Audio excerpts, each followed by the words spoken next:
Na mtazamaji popote ulipo, karibu sana katika taarifa hizi za TV47 Matukio. Tumekuandalia taarifa tumbi nzima na vile vile tutakuwa na mjadala ikitimu mwendo wa saa 5 dakika 30 hivi, ambapo hii leo tunazungumzia tatizo la afya ya kiakili. Wanakwetu wananiita Joash Onsare, na moja kwa moja tutupie jicho baadhi ya taarifa ambazo tunaziangazia asubuhi ya leo. Na moja kwa moja mtazamaji, kwenye kiwambo chako tunaangazia taarifa kuhusiana na mitihani ya kitaifa ambayo imeanza rasmi, na mitihani hii ni KCPE na vile vile ule mtihani wa KIPSEA, mtihani ambao unafanywa na wanafunzi wa gredi ya 6, na viongozi mbalimbali wameweza kushuhudia ufunguzi wa shughuli hiyo katika kaunti mbalimbali. Vile vile mtazamaji, tuangazie taarifa nyingine, ni kwamba tunaangazia swala la usalama mtandaoni, na hii leo washikadau mbalimbali na vile vile waziri wa masuala ya mawasiliano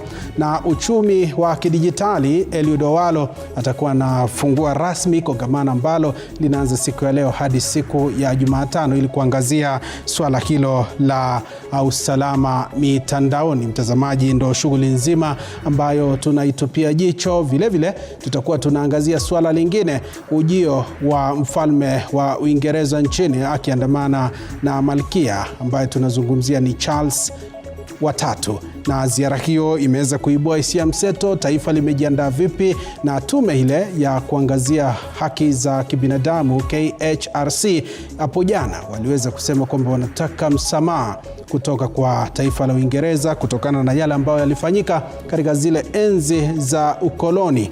Ndio swala pia tutakuwa tunalitupia jicho, na vile vile mtazamaji, tuangalie swala lingine. Tunaangalia usaili wa mabalozi wapya.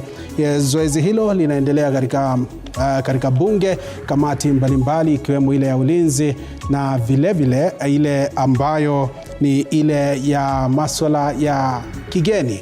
Pia watakuwa wanahoji wale ambao walipendekezwa kuchukua nafasi hizo za ubalozi. Mtazamaji, hivi sasa tunaangazia swala la methali ya leo.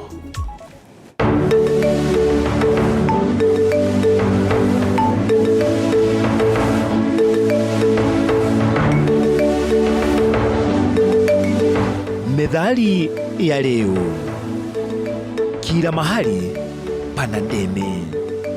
Ndeme ni punje ya choroko ambayo huwa haivi ipikwapo. Maana ya nje ya methali hii ni kwamba kila mahali pana choroko ambazo haziivi hata zikipikwa vipi. Maana ya ndani: kila mahali pana watu waliopotoka. Matumizi ya methali hii hutukumbusha kuwa hakuna mahali ambapo utakosa watu watendao maovu. Methali yenye maana sawa na hii ni hakuna mchele ukosao ndume.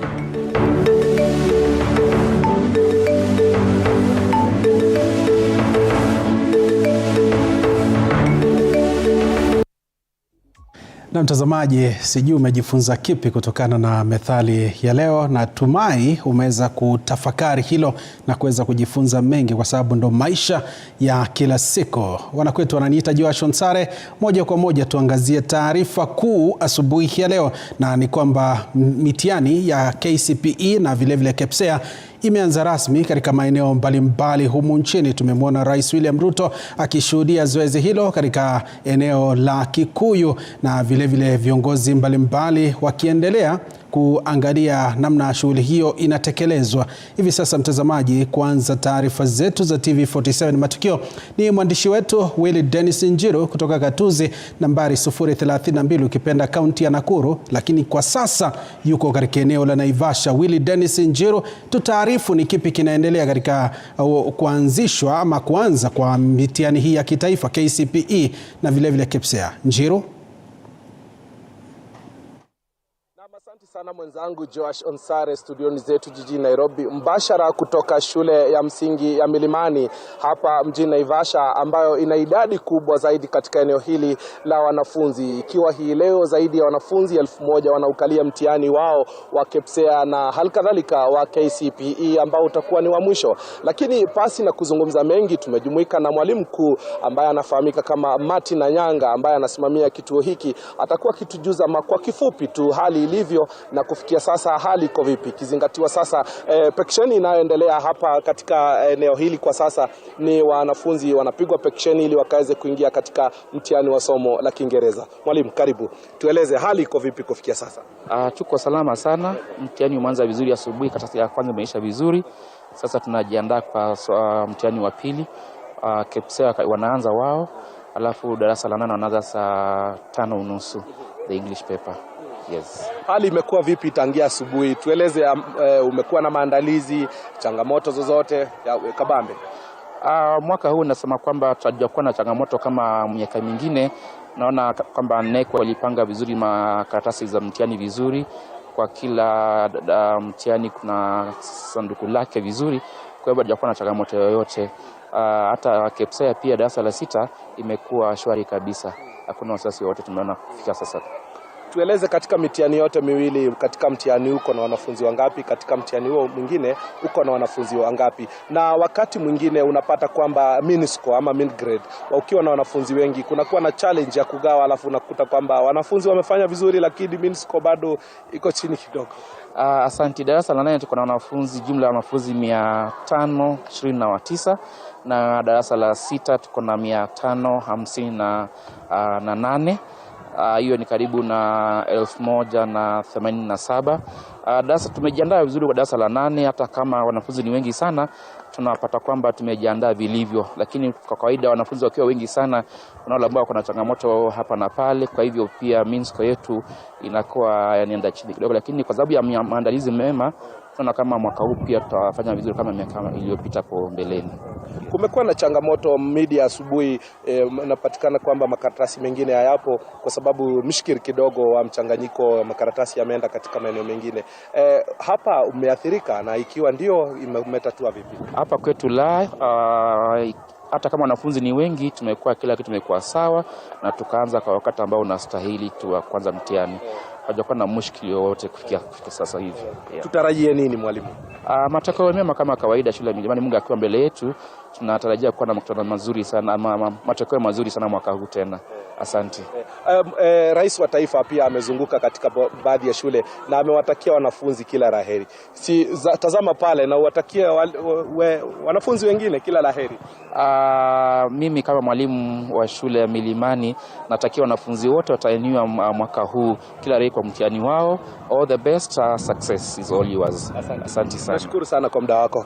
Na Onsare, huyo ni mwalimu mkuu wa shule ya msingi ya Milimani hapa mjini Naivasha, vile vile akichanganua kwa kifupi tu maandalizi yake na hali ilivyo. Itakumbukwa kwamba kumekuwa na mshikiri kidogo Onsare asubuhi, ambapo katika ugavi wa yale makaratasi mitihani mingine ilikuwa hapa kule haijulikani iko wapi, lakini labda kidogo wakati wa upakiaji inapatikana makaratasi ya shule hii hayapo vile inavyostahili, lakini msimamizi wa elimu katika eneo hili aliweza kuarifu kwamba atakuwa akishughulikia swala hili, lakini kwa yale makaratasi ya kuanza somo la hisabati na Kiingereza vile vile yakaweze kupeanwa na kwenda, ili wakati wa baadaye mwalimu huyo ataweza kupiga simu 1, 2, 3 ili kuhakikisha kwamba kila kitu kisalama. Na kwa kifupi tu tutakumbuka kwamba katika eneo hili ni la aina yake kwa sababu tuna gereza kuu la Naivasha hapa vile vile, ambapo media asubuhi tuliweza kuwaguzia watazamaji wetu kwamba vile vile hicho ni kituo kama kilivyo kingine hapa nchini ambacho kina wafungwa ambao vile vile wanakalia mtihani huu. Taarifa hizi tutakuwa tukidokezea watazamaji wetu jinsi mambo yatakavyokuwa yakijiri kutoka eneo hili. Usukani kwako ama majembe mwenzangu Joash Onsare kwako studioni. Naam, shukrani sana Willy Dennis Njiru. Tutakuwa tunarejea kwako baadaye ili tuweze kujua ni kipi kinaendelea kwa faida ya mtazamaji wetu, na tutakuwa tunakuja. Asante sana Njiru. Mtazamaji, tunazidi kusukuma gurudumu hili tukiangazia mitihani ya kitaifa, mtihani wa KCPE na vilevile mtihani wa KPSEA. Naarifiwa kwamba hivi sasa tunavuka hadi kaunti 045, kaunti ya Kisii, na mwanahabari wetu Alfayo Kombo yuko katika gereza kuu la Kisii. Hivi sasa hatuarifu ni kipi kinajiri. Alfayo Kombo, usukani kwako.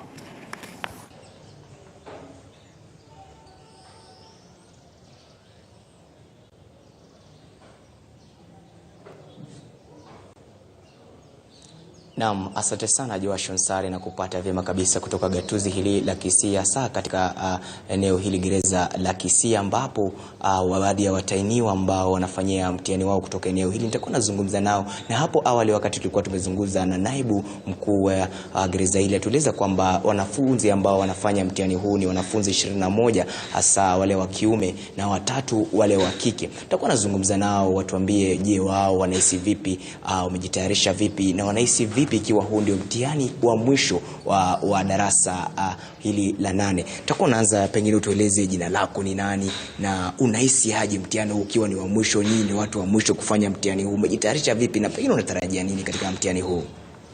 Kwa majina naitwa Vincent Nyanja. Ni mfungwa, nimefungwa kifungo cha kufa gerezani, na nilipokuwa katika haya magereza niliweza kuwa katika hali ambayo ni kupata opportunity ya kujiunga na masomo. Nikaona siwezi tupa hiyo chance kwa sababu kutoka huko nje nilikuwa drop out of school. Nikaona sasa wacha nitumie hiyo opportunity nikaweza kuwa katika hali ambayo ni kujiendeleza kimasomo, ili nikakuja kuwa katika hali ambayo ni kujisaidia siku za usoni. Kwa hivyo tumeweza kuwa tulikuwa tumejipanga, walimu wetu walikuwa wametupanga vilivyo, tulikuwa tumejiandaa kwa mtihani. Sasa tumeweza kuwa kufanya pepa ya kwanza ambayo ni mathematics. Tunaona ya kwamba tuko sawa, tunaendelea vile nimekuwa ninahisi ya kwamba nitapita. Na hii mtihani na ukiwa ni mfumo ule wa 8444 tunaenda kumalizia ya kwamba na expect kupita na flying colors, kwa sababu niko na hiyo hope ya kwamba nitapita. Naam, asante sana. Pindi tuzipata vile vile mwanadada miongoni wa wale wanadada 3 ambao wanafanya mtihani huu. Tutakuwa nasonga tu hapa. Je, tueleze jina lako ni nani na umejitayarishaje na unahisije kwa nyinyi ni watu wa mwisho kufanya mtihani huu? Kwa majina naitwa Lilian Kwamboka. Mimi nilimandi, nimefungwa na kesi ya sijafungwa, niko na kesi ya robbery with violence. Kwa mtihani nilikuwa nimejipanga vizuri kwa sababu nikiwa pale nyumbani sikuwa nimeendelea na masomo, lakini nilipofika gerezani nilipata kujiunga na masomo. Kwa mtihani nimejipanga vizuri, walimu wetu wametutayarisha vizuri. Naona niko na matumaini ya kwenda kupita katika mtihani, niende kujisaidia, nisaidie na watoto wangu. Naam, asante sana. Kama ulivyoweza kusikia tu, naweza songa tu pale kidogo. Joash Onsare, hawa ni baadhi ya wafungwa ambao wapo hapa. Piga picha yangu akiweza kutuonesha tu, tunaona kwamba wengi wako hapa, wamejitayarisha, wapo salama, wameshamaliza mtihani wao wa kwanza ambao ulikuwa unafanywa, na sasa hivi wapo kujipumzisha tu ili waweze kupata katika mtihani huu ambao wanatarajia kurejea wa pili ambao ni ule wa Kiingereza. Kwa hivyo ni mtihani ambao kwa kweli wamesema wamejitayarisha, na wengi wao wanahamu kwamba wanajua kwamba au wana imani ya kuwa watakuwa wanaufanya na kuweza kupita kwa haiba kuu. Ni hayo tu kwa sasa, sina la ziada, lakini tutakuwa tunapita katika mashule mengine ili kukuhakikisha kwamba wewe mtazamaji wetu umeweza kupata ni kinagaubaga kuhusiana na kipi ambacho kinaendelea hasa wakati huu, wakati mtihani huu umeanza siku hii ya kwanza, mtihani wa KCPE na ule wa KPSEA. Sina la ziada ila kurejesha usukani kwako studio. Ni Joash Onsare. Na shukran sana mwanahabari wetu kutoka kaunti ya Kisii Alfayo Kombo kwa kututaarifu kuhusiana na shughuli za mtihani ambao zinafanyika katika kaunti zote 47 hii leo, ukiangazia kutoka gereza kuu la Kisii. Kwingineko mtazamaji, tuelekee kaunti ya Trans Nzoia mjini Kitale. Mwandishi wetu Isaac Famba yupo tayari kabisa kuzungumza na washikadau katika sekta ya elimu kuhusiana na mitihani hii, na moja kwa moja tuvuke hadi Kitale tumsikilize Isaac Famba ana yepi kuhusiana na mitihani ya kitaifa. Famba. Asante sana mwenzangu Joash Onsare. Hapa kaunti ya Trans Nzoia, kwa kweli mitihani ya kitaifa imeng'oa nanga kwa njia nzuri sana. ikizingatiwa viongozi wa eneo hili akiwemo County Commissioner pamoja na mkuu wa elimu eneo hili waliamkia katika shule ya Kitale School ili kuzindua tu mtihani huu wa kitaifa wa hii leo. Na kwa kweli kufikia sasa shughuli zinaendelea kwa njia iliyo shwari kabisa, maanake wanafunzi wote wameweza kukalia mtihani huu kwa njia inayofaa. Na hapa tu kaunti ya Trans Nzoia kwa kweli tumekuwa na takriban wanafunzi 35,718 wanaokalia mtihani wa KCPE, kisha upande wa KIPSEA ni wanafunzi 31,524. Hii tu ni idadi ya kulingana na mkuu wa elimu Bi Pamela Akelo, ambapo upande wa vijana tu ambao wanakalia mtihani huu wa kitaifa mwaka huu, upande wa wavulana katika ile mtihani ya KIPSEA tuko na wavulana 16,232, kisha upande wa wasichana tuko na wasichana 15,492. Ni mtihani tu ambao kwa kweli mwaka huu wanasema kwamba idadi ya wasichana imeweza kuongezeka ikizingatiwa na mwaka uliopita. Na upande tu wa KCPE mtihani huu wavulana ambao wameweza kukalia mtihani huu mwaka huu ni 18,543, kisha upande wa wasichana ni 17,175. Ni vituo tu, baadhi ya vituo ambavyo vimeweza kuandaa mitihani hii ya kitaifa ni upande wa mtihani wa KCPE ni vituo 508, kisha mtihani wa KIPSEA ni vituo 599. Kulingana na kamishna wa kaunti hii Gideon Oyage amesema mipangilio yote ya usalama imeweza kuimarishwa katika maeneo yote kaunti hii, ikizingatiwa kumekuwa na mvua ambao umekuwa ukishuhudiwa kaunti hii ambao ni mvua El Nino, na county commissioner amesema kwamba mipango yote imewekwa ikiwemo kutenga magari ya kutosha ili kusafirisha walimu pamoja na mitihani kutoka shule moja hadi nyingine. Kwa kweli kufikia sasa Joash, mitihani hii kaunti hii ya Trans Nzoia imeanza kwa njia nzuri kabisa. Hali ni shwari kufikia sasa, wanafunzi wamejiandaa vyema kwenye mitihani hii. Tukizungumza tu na baadhi ya wakuu wa mashule mbalimbali, wamesema wamejiandaa vilivyo ili kuhakikisha kwamba mtihani huu unafana. Tutazidi tu kufuatilia taarifa hizi kutaka kujua haswa ni nini kitakachojiri jinsi siku inavyokwenda. Pengine kama kutakuwa na changamoto tutakuwa tunawajuza watazamaji wetu. Ni hayo tu kutoka kaunti hii ya Trans Nzoia. Tutazidi kufuatilia taarifa hizi kutoka eneo hili. Mimi ni Isaac Famba. Na Isaac Famba kwa kututaarifu kuhusiana na matukio hayo na vilevile matokeo kuhusiana na mitihani ya kitaifa. Tubadilishe dira mtazamaji, tuangazie taarifa nyingine. Ni kwamba kongamano la 16 la maafisa wakuu wa kijeshi kutoka mataifa mbalimbali linaendelea jijini Nairobi baada ya kuzinduliwa na waziri wa ulinzi nchini Aden Duale. Kongamano hili limeandaliwa na shirika la Msalaba Mwekundu ama ukipenda Red Cross kwa minajili ya kujadili masuala ya sheria katika kuhakikisha utendakazi wa wanajeshi duniani unazingatiwa. Hebu sasa tusikilize alichokisema waziri wa masuala ya usalama wa masuala ya ulinzi Aden Duale muda mchache uliopita. With states and militaries to provide political training and integration of international humanitarian law into domestic legal frameworks and operation doctrines of various defense forces. This is in recognition that the current operating environment is not only fast changing but also increasingly complex as a result of the competing political and other interests, as well as advances in science and technology. Therefore, participants, your perspectives on the implications and interventions to mitigate the challenges emanating from the means and methods of present-day warfare will be of great benefit to the participants and ICRC as well. We are optimistic that the exchanges and conclusions arising from this workshop will contribute to the attainment of the workshop objectives. Most importantly, this should form the basis to help you evaluate how your respective militaries manage various aspects of planning, training, and conduct of security operations, and what could be improved and how it should be improved through meaningful integration of the international humanitarian law. In conclusion, it is our hope that as you return home from this workshop, you will share your new insights and be better able to reinforce the most crucial message of the need for compliance with the law during operations and support for neutral and impartial humanitarian action, saving civilians and protecting human rights.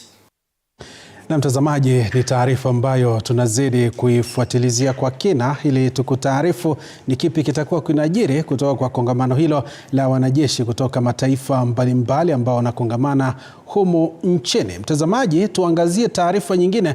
Rais William Ruto yuko kwenye harakati ya kuzindua rununu za kisasa zilizotengenezwa humu nchini ambazo ni katika mpango mkubwa wa kukuza matumizi ya mtandao hapa Kenya. Mpango wa simu hizi ambazo zitagharimu takriban shilingi 5,000 ni mojawapo ya ahadi zilizotolewa na rais wakati wa kampeni na zinanuiwa kusaidia kueneza utumiaji wa huduma za kidijitali za serikali nchini. Hebu sasa tusikilize. For the first time, the government of Kenya is going to be launching the production and assembly of new smartphones, cheap smartphones for Kenya. And the good news is, for the citizens of Kenya, citizen services now will go closer to the people, because this phone comes with a pre-installed e-citizen services app, which is popularly known as Mkononi. And from now henceforth, the Kenyan public will be able to enjoy government services using this smartphone. They call theirs Power Mkononi, ours we call it Mkononi. All services, all citizen services on the phone.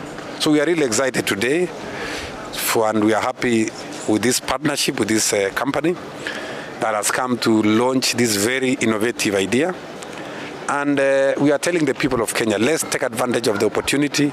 Let us buy these phones. Let us utilize these phones to have government services on your phone. The services, we now have more than 13,000 services on the phone.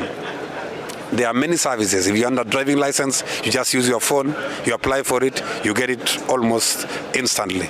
You need a marriage certificate, you go on your phone, you get it almost immediately. You need a DCI clearance certificate, you get it almost immediately. We are saying it is really transformative. And this is what we call digital transformation. This is digital transformation.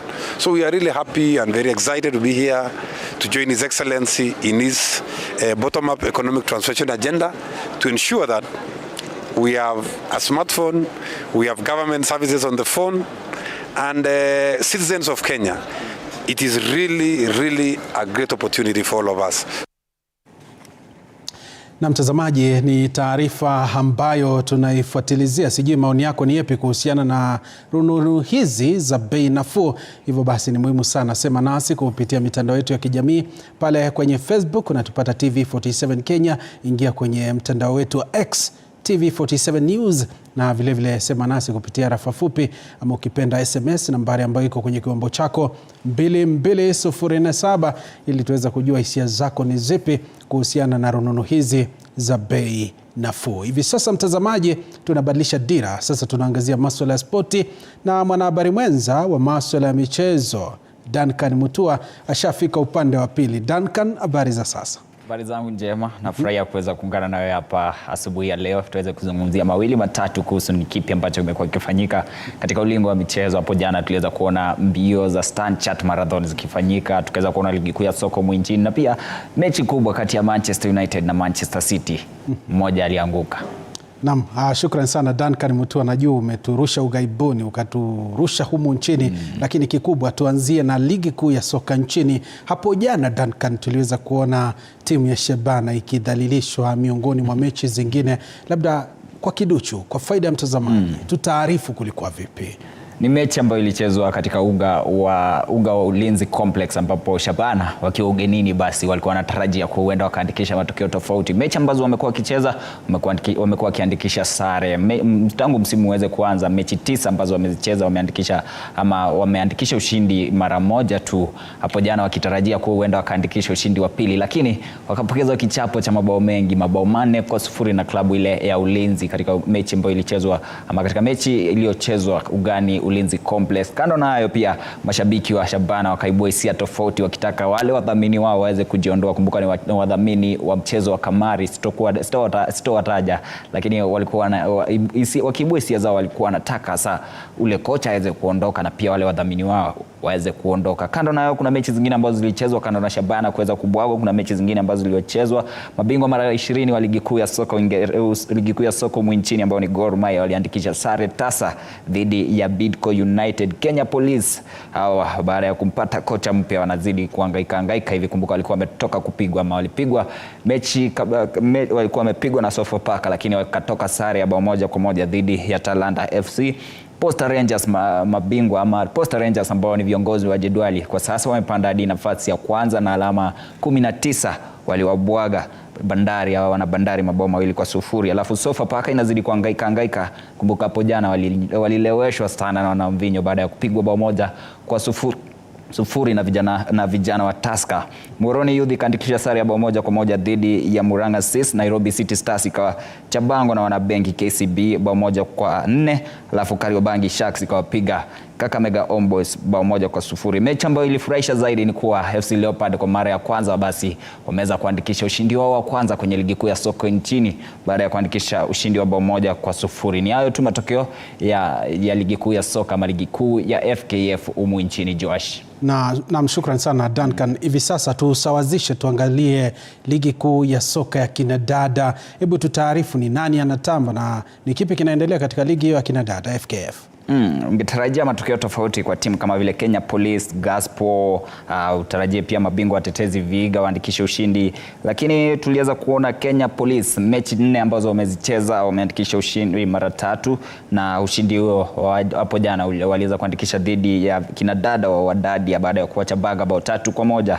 Mechi ya pili mechi nyingine ambayo ilichezwa Gaspo Women, kinadada wa Gaspo wakapokezwa kichapo cha mabao 2-0 na kinadada wa Vihiga. Mabingwa watetezi Vihiga Queens basi wakaweza kuandikisha ushindi na bado wanazidi kutawala jedwali lile wanazidi kutawala ligi ile. Soka Assassins wakatoka sare ya bao 1-1 dhidi ya kinadada wa chuo kikuu cha Zitek ambao ni Zitek Starlets, wakaweza kuandikisha sare 1-1 dhidi ya Soka Assassins. Alafu Kibra Soka ikatoka sare ya bao 1-1 dhidi ya kinadada wa Ulinzi ambao ni Ulinzi Starlets. Mechi nyingine iliyochezwa ni Bunyore Starlets, wakaweza kuandikisha ushindi wa bao 1-0 dhidi ya Nakuru City. Baada ya mechi hizo basi yule ambaye anaongoza jedwali ni Vihiga Queens akifuatiliwa na kinadada wake Beldino Demba ambao ni Kenya Police Ladies baada ya kushinda hapo jana. Shukran sana Duncan.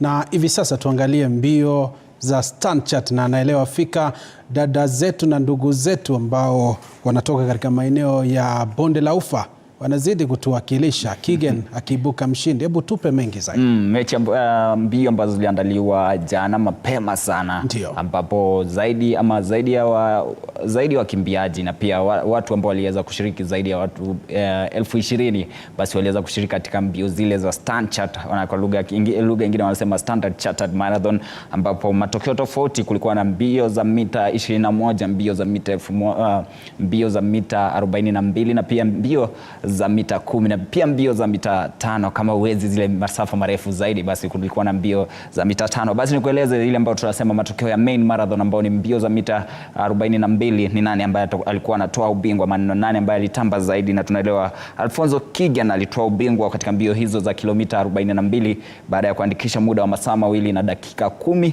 sekunde 18, basi akifuatiliwa na Moses Mwangi na Lame Kibuot ambao walikuja ambao walichukua nafasi ya 2 na 3 mtawali mtawalia katika mbio za mita katika mbio za mita 42. Katika mbio za mita 42 kitengo cha kinadada tunaelewa Evelyn Chirchir kutoka tu mkoa ile eneo la Bonde la Ufa basi alitoa ubingwa wa kinadada baada ya kuandikisha muda wa masaa mawili dakika 24 na sekunde 32, akifuatiliwa na Aurelia Jerotich na Sheila Kipchenget ambao walichukua nafasi ya pili na tatu mtawalia. Ndio matokeo tu yale ambayo tunasema main marathon.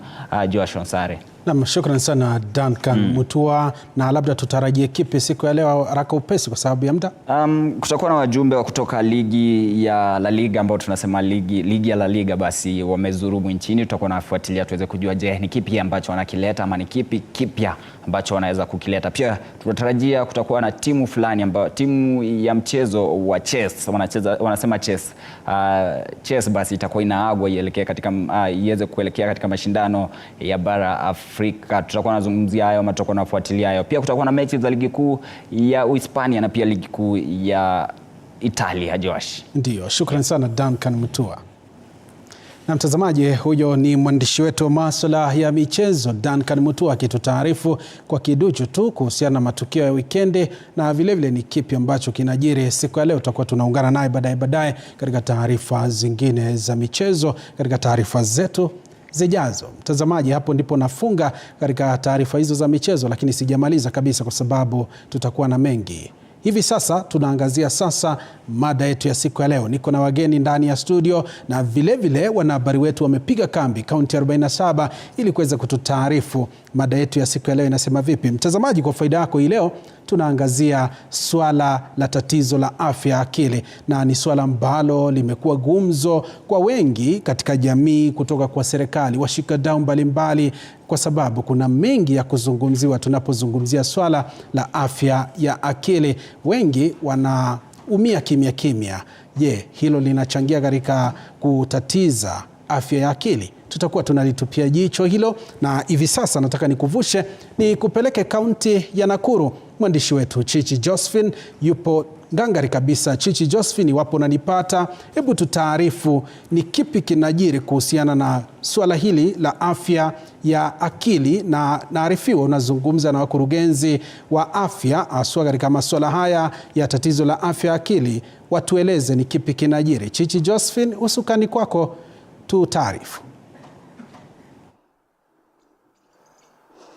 Josh, shukran sana. Kama ulivyosema ni kweli, hivi sasa anakujia moja kwa moja kutoka kituo kimoja hapa katika kaunti ya Nakuru ambacho ni cha Triple Palm, ambapo ni Rehabilitation Center ama kituo cha urekebishaji, ambapo wale ambao wameathirika kwa namna moja ama nyingine wanaweza kufika na ili kuweza kupata mawaidha, hususan vile watakavyoweza kurekebishwa kutokana na tabia moja ama nyingine. Na hivyo basi elekeo kwamba magonjwa ya akili ni matatizo ambayo ni ya ubongo, na pia yanaweza kutatizika tu kila mtu anaweza kutatizika kutokana na masuala mengi.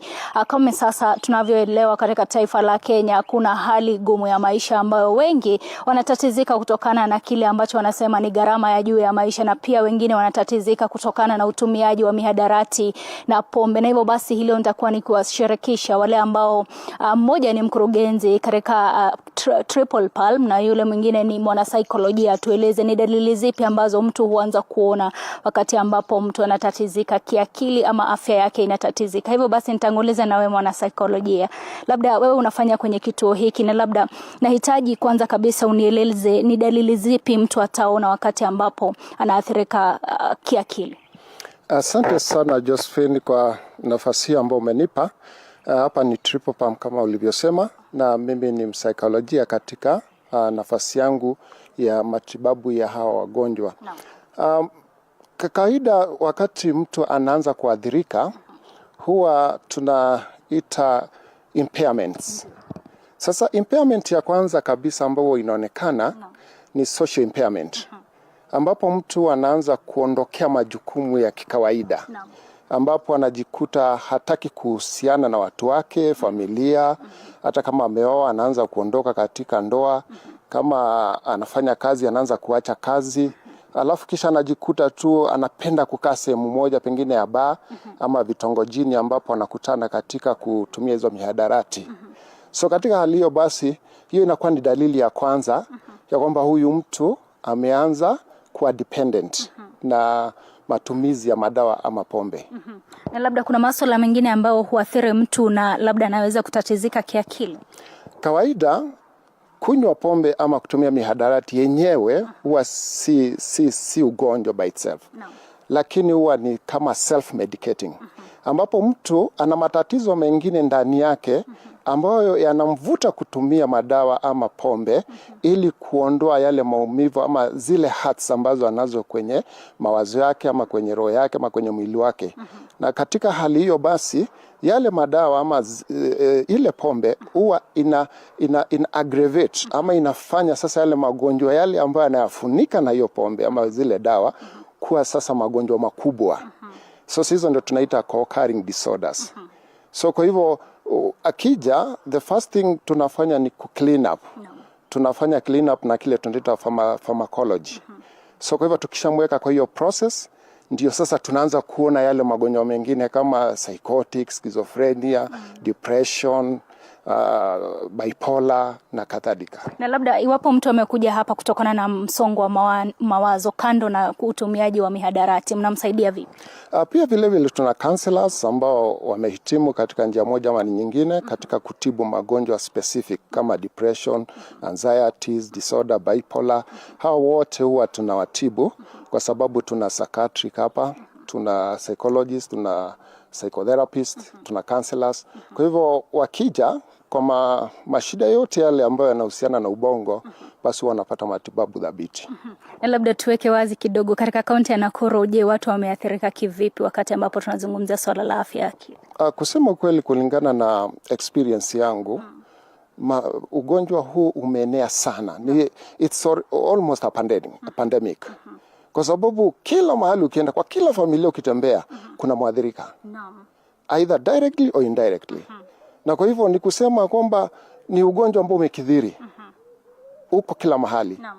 Na hivyo basi there is an alarm about it. So kwa hivyo unaona kwamba watu wako so desperate ya kwamba wanatafuta mahali ambao wanaweza peleka watu wao. So kwa hivyo ndio maana kumetokea rehabilitation nyingi na hizo hazitoshi bado. Kwa sababu watu wako kule nje wanatafuta mahali. Kama hapa kwetu kumejaa, kuna nafasi chache sana ili kuweza kuaccommodate wengine. Shukran sana. Niweze kuzungumza na mkurugenzi kidogo tu aweze kutuarifu kipi ambacho kinaendelea katika Triple Palm Rehabilitation Center. Na labda mkurugenzi, tueleze watu ambao wanafika hapa, hususan wale ambao wameathirika kutokana na mihadarati, wanafika hapa mnawasaidia vipi? Okay, asante sana Jacqueline. Wenye wanakuja hapa sana ni watu wenye wametumia madawa ya kulevya na wamekuwa katika hali mbaya wakikuja. Lakini tunakaa na wao. The minimum time they stay here is 3 months. But there are some who can extend depending on the nature of somebody and the problem that he has. Yeah. Na labda hadi sasa mmeweza kuwa na successful stories kama ngapi hivi? Quite a number. So far, right now we are having 10 members who are here. And those that are passed through here, there are about 18 of them without these ones. And I'm very happy to say that most of them, actually almost all of them, they have healed. Yeah. Na labda kando na kile ambacho mnawafunza huko ndani, nini nyingine ama nini kingine ambapo mnawapatia ili kuweza kuwaleta katika hali ya kawaida? Okay, we normally have got what we call physiotherapy, psychotherapy, and they do a lot of activities. In our next compound, when I take you there, you'll see what they do that helps them to come into terms to be able to do their work well. Yeah. Na wakati ambapo wanaleta, nahitaji nijue, je, wale ambao wanajileta wanafika hapa ama wanajileta ama wanaletwa wanakuja kinamna gani? Okay. They have got different ways of coming. There are those that come out of their voluntary the decision. Yeah. Like yesterday we received one. They just come on their own or they are brought by their people. There are those others that are brought here by force, because in every family, when you get somebody who is getting lost, you don't just give up with someone. So as a family, you come up together and you want to assist your member of the family. And if he's not willing, then you can use the force. And actually that's what they have been doing. So they come sometimes, wanatumia police, wanakuja wamefungwa pengo, wengine wanaletwa na madawa zao hapa. But after some time, they calm down and they become very good people. And they cooperate very well. Mkurugenzi, nahitaji niulize swali, maana labda kuna wale ambao wanaathirika huko nje na labda angehitaji ajue Triple Palm ninasaidia vipi, nitalipa je ama sitalipa, ama malipo ni namna gani? Okay. Normally our charges are very low. Very low indeed. Because if you check all over the country, private farms, they normally charge very high, but our charges are very low, very accommodative. You come and we try to bargain, and we normally charge from 50,000 per month. Per month. Yeah. Na labda akikuja, iwapo atasema hana hiyo, utamchukua yule ambaye ni mwathiriwa ama itakuwa? We allow them to pay slowly by slowly. Yeah, such that by the time they are leaving, they'll have completed their payments. Yeah. Na kidogo mwana saikolojia, dakika ama sekunde za kumalizia, unieleze wewe kulingana na mawazo yako, simama tu hapa, kulingana na mawazo yako unaona ni kipi ambacho katika taifa la Kenya kinachangia pakubwa katika kuona watu wanaathirika kwenye afya ya akili? Kweli asante sana Josephine. Kulingana na utafiti wangu na experience yangu, kuna kile tunaita basic family, tunaita parental misguiding ama parental failure. Hii shida ianzi mtu akiwa tu mzima. Hii ni shida ambayo inaanza hata akiwa mtoto. So wakati amekosa zile guideline za parental care na anakosa pia bonding na wazazi, kwa sababu wazazi they are too busy, na anajikuta anafunzwa na televisheni ama anafunzwa na radio ama anafunzwa na marafiki zake, basi unakuta kwanza anakosa zile value, anakosa principles, alafu gradually anajikuta kwamba anafanya mambo ambayo yeye mwenyewe anafikiria ni mazuri, lakini kumbe it's self damaging. Kumaanisha kwamba wazazi hawajawajibika. Exactly, that's what najaribu kumaanisha. Ya kwamba kuna parental failure. So parental care imeporomoka. And so many families, they are regretting today. Kwa sababu tukifanya family therapy, utasikia kuna laumu. Mtoto analaumu wazazi, wazazi wanalaumu mtoto. So that shows there was a problem basically. Labda wakati ambapo mnawapokea, mshawahi pokea wanafunzi labda ama wale ambao ni youth? Kawaida hapa tuna receive adults, that is from 18 and above. So maybe director hivi karibuni ataanzisha kitengo cha watoto, lakini kwa sasa ni from 18 and above. So kwa hivyo kama ni 18, wengine wako colleges, wengine wako high school, so huwa tunawapokea. Naam. Shukran sana. Asanteni, mnafanya kazi safi. Asante. Hivyo basi Joash, leo kwamba nimezungumza na yule ambaye ni mkurugenzi wa Triple Palm Rehabilitation Center, na pia nimezungumza na yule ambaye ni mwanasaikolojia ambao anaelezea zaidi kuhusiana na kile ambacho kinafanyika hapa na kuhusiana na afya ya akili. Na kile ambacho wamesema ni kwamba tatizo hasa katika taifa la Kenya ni kwamba wazazi bado hawajaweza kuwajibika ili kuwafunza wanao jinsi ambavyo wataweza kuishi na jinsi ambavyo wataweza kuepuka haya yote, utumiaji wa mihadarati, utumiaji wa dawa za kulevya na pombe labda. Hivyo basi ni swala ambalo linaibua hisia, hususan nikieleka kwamba katika kaunti ya Nakuru pia idadi ambao wameathirika ni kubwa zaidi. Na hivyo basi nitakuwa labda nikifuatilia swala hili niweze kujua ni idadi ya watu wangapi na labda ni vipi ambavyo wataweza kusaidia. Hivyo basi endeleza mjadala Joash wakati ambapo nafanya mazungumzo zaidi kuhusiana na hili. Kutoka kwangu sina la ziada. Jina langu ni Chichi Josephine. Na shukran sana Chichi Josephine, ukitujia mubashara kutoka gatuzi la Nakuru kututaarifu ni kipi washikadau na vile vile wataalam wa masuala ya afya akili wanazungumzia kutoka kaunti hiyo. Mtazamaji, ndio gumzo letu siku ya leo, na kila Jumatatu tunaangazia darubini ya afya. Hii leo tukaweza kuangalia hili swala la tatizo la afya ya akili, swala ambalo limekuwa nzito mno kwa kila mtu katika jamii, na ni vipi linapokelewa, na je wataalamu wanasema vipi, na jamii inafanya vipi kuhakikisha swala hili la tatizo la afya akili linakabiliwa au kudhibitiwa kwa wakati. Hivi sasa tumerejea hapa studioni, tutakuwa tunarejea tena nyanjani kusikia ni kipi wanahabari wetu watakuwa wanasema kuhusiana na swala hili kwa kuwashirikisha wananchi na vile vile wataalamu. Hapa studioni niko naye Linus Otieno Oyugi ambaye ni tabibu wa saikolojia kutoka hospitali ya Chiromo. Karibu sana Linus. Asante sana. Na vile vile niko naye Elizabeth Mwega ambaye ni mhamasishaji wa afya akili katika jamii wakitoka katika shirika la kijamii linalofahamika kama Stoma Community. Karibu sana Elizabeth. Thank you very much. Na tuanze moja kwa moja mjadala wetu siku ya leo, mabingwa mkiwa hapa studioni. Nikianza nawe bwana Linus. Tunazungumzia swala la afya ya akili. Hili swala la afya ya akili lina maana gani? Kuna Mkenya pale nyumbani anasikia tu tatizo la afya ya akili. Ukiniangalia niko sawa, lakini ni nini hiki tunazungumzia? Swali mzuri kabisa. Ndio. Kwa kweli kabisa ukiuliza Mkenya yeyote ni nini kinakuja kwa akili ya kwanza ukisikia jina afya ya akili. Na nimeuliza Wakenya wengi sana kwa kazi yangu. Utasikia Wakenya wanasema kuchizi, wenda wazimu, kuruka kichwa, kugoroka, kurogwa. So tunasema kwa kimombo, for a long time kumekuwa na negative connotation attached to the word mental health. Na sisi kama Chiromo Hospital Group tunajaribu kudestigmatize mental health.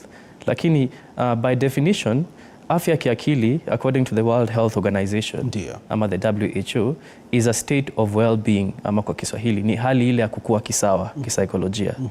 Mental health is also when you can cope with the daily normal life stresses.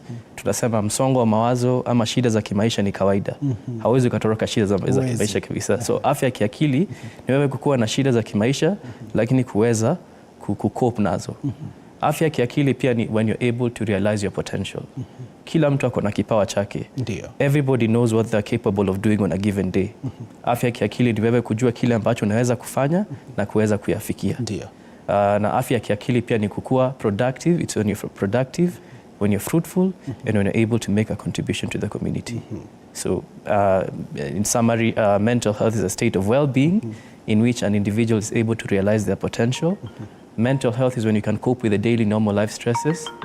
Mental health is when you're fruitful, when you're productive, and when you're able to make a contribution to the community. Ndio. Asante sana Linus. Na nije kwako Elizabeth. Tukizungumzia tatizo la afya ya akili, unatoka katika jamii. Wakenya pale nyumbani wanaelewa swala hili la tatizo la afya ya akili? Ushanige kama mama. Wakati unasikia, unaambia mama, mara mingi mtu anapokuwa na tatizo la akili haelewi. Kwa sababu inakuwa ni msongo wa mawazo. Maybe unapitia jambo na lile jambo ambalo umekuwa ukilipitia haukuweza kulisuluhisha kwa wakati unaofaa. Ama ulipitia jambo, tuseme kwa mfano kama mama uko katika hali ya ndoa, na ile ndoa mama amebeba watoto, mama amebeba mume, mama amebeba society, mama amebeba mambo mengi. Na mali pale anakuta anapitia mambo, na yale mambo amepitia ya ndoa ameiweka. Amepitia watoto ameiweka. Ameenda pale sasa hivi ile uchumi iko ameiweka. Kwa hivyo unakuta yule mtu anagonjeka ndani na hawezi kuelewa ya kwamba amegonjeka. Kwa hivyo hawezi kujua. Kwa hivyo ninaweza sema watu wengi wamegonjeka, especially akina mama. Lakini hatujapata mtu wa kutuambia kwamba hili jambo tunaweza kulitatua namna gani ili jambo liweze kutuondokea. Lakini nashukuru Mungu kwa sababu wakati utaweza kujua ya kwamba una jambo limekuwa likikusumbua kwa muda fulani, na hilo jambo uweze kulipokea na uweze kulikubali. Tunasemaga ku accept. When you accept the situation, ninajua ya kwamba mahali pale tunaweza kupona mawazo yetu, na utakuta tutaweza kuendelesha jamii zetu vizuri na community yetu itaendelea kwenda vizuri. Ndio, shukrani Elizabeth. Linus, naelewa fika kuna mambo mengi ameyagusia kwa kifupi tu ambayo yanachangia kuathirika kwa afya ya akili. Na labda haya maswala ni yepi? Watu wengi wanadhani ya kwamba kuna zile causes za mental illness ama ile kitu inasababisha. Lakini kwa kawaida tunajua kwamba there's no single known cause for mental illness. Hakuna zile sababu ambazo za identify useme hii inasababisha ugonjwa hii ya kisaikolojia. Lakini kile ambacho tunajua tuna zile vitu ambazo tunaita risk factors. Ni zile situations ambazo zinakufanya wewe as an individual, inakupatia more likelihood of developing a mental illness, tunasema risk factors, something that puts an individual at a risk of developing mental illness. Na ile muhimu kabisa kujua ni genetics, ambayo kwa Kiswahili nadhani tunaita ukoo. Ukitoka kwa familia ambayo kuna historia ya msongo wa mawazo, historia ya watu kusikia sauti ama kuongea na vitu ambazo haziko, kuna chance pia wewe unaweza pata, kwa sababu kuna ile kitu ambayo tunasema una inherit kutoka kwa wazazi wako, tunasema ni genetic predisposition. So hiyo ni one of the biological factors. Lakini kuna sababu zingine kama extreme stressful experiences, kama kupitia zile vitu za uchungu, kama tanzia, especially very young in childhood, ukiwa mdogo. Tunasema physical abuse, sexual abuse, witnessing somebody else being abused, ndio some of the reasons. Zingine pia ni environment, pale ambapo umelelewa ama umezaliwa. Ukizaliwa kwa environment ambao watu kuna ulevi sana, ama kutumia madawa za kulevya, kuna chance pia wewe labda utaanza kutumia kulingana na kushinda ule mtu mwenye ambaye amezaliwa ama amelelewa in a very safe and healthy environment. Ndio. Yeah. Shukran sana Linus kwa hilo. Hivi sasa mtazamaji, naarifiwa tuzungumzie swala lingine, ni kwamba kuna swala ama kulingana na wataalam kuna kupanda kwa gharama ya maisha nchini ambao kumechangia pakubwa ongezeko la Wakenya wengi kuwa na matatizo ya afya ya akili.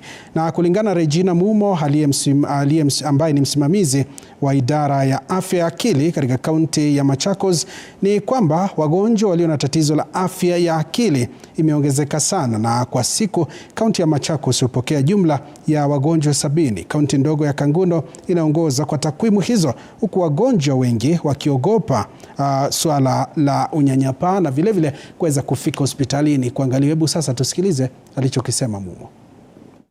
As compared to last year, this time we see that the problems have gone high, and the county or the sub-county that is reporting bigger numbers of all ages suffering from mental disorders, we can say it is Kangundo. And Kangundo is also followed by Machakos or Central sub-county. And the reasons attributed to this, it is because of the common thing, the substance use. The substance use among the youths and also among the other age groups. And also within Machakos sub-county or Central sub-county, you find there is a place called Motituni.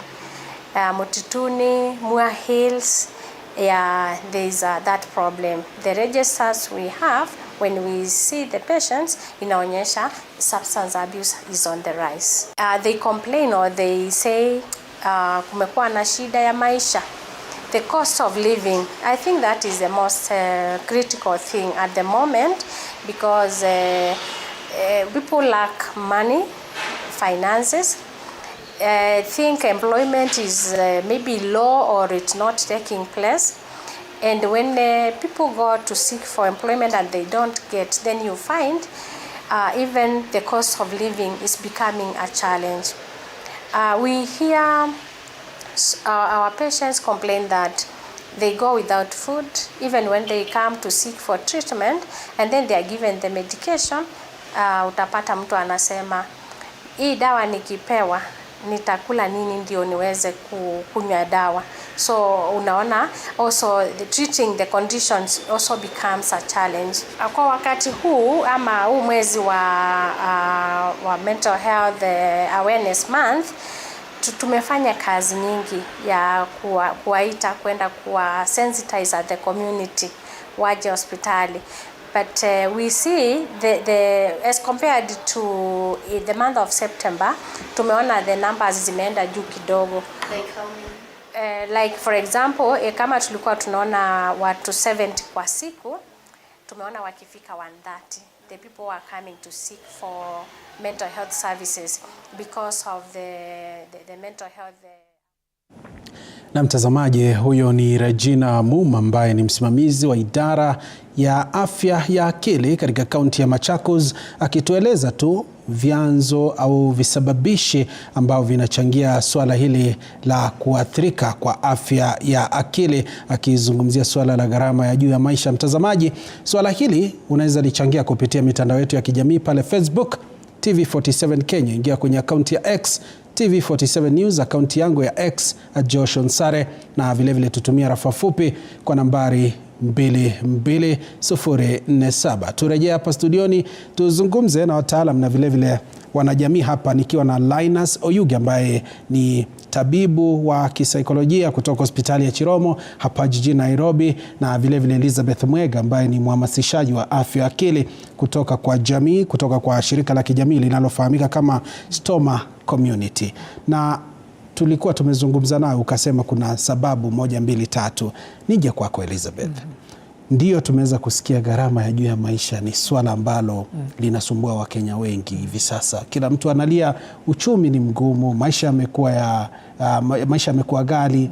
Labda katika jamii unaotoka, jamii inafanya vipi katika kuhakikisha wanakabiliana na matatizo haya ili wasije wakaathirika kiakili? Okay, ya kwanza nashukuru Mungu kwa sababu tunafanya ile awareness. Ndio. Na wakati mambo yanapanda juu, tunaweza kufundisha jamii yetu cope with life. Unaenda kwa maisha ile ambao wewe unaweza. Kama unaona maisha ulikuwa unaishi nyumba ya tuseme 15,000. Ndio. Na mapato imekuwa imerudi chini. Ndio. Kwa hivyo ni vizuri kuishi kulingana na standard yako. Usikimbishane na maisha. Pale itakusaidia sana kuweza kuponya mawazo yako. Usiishi kuliko uwezo wako. Ndio.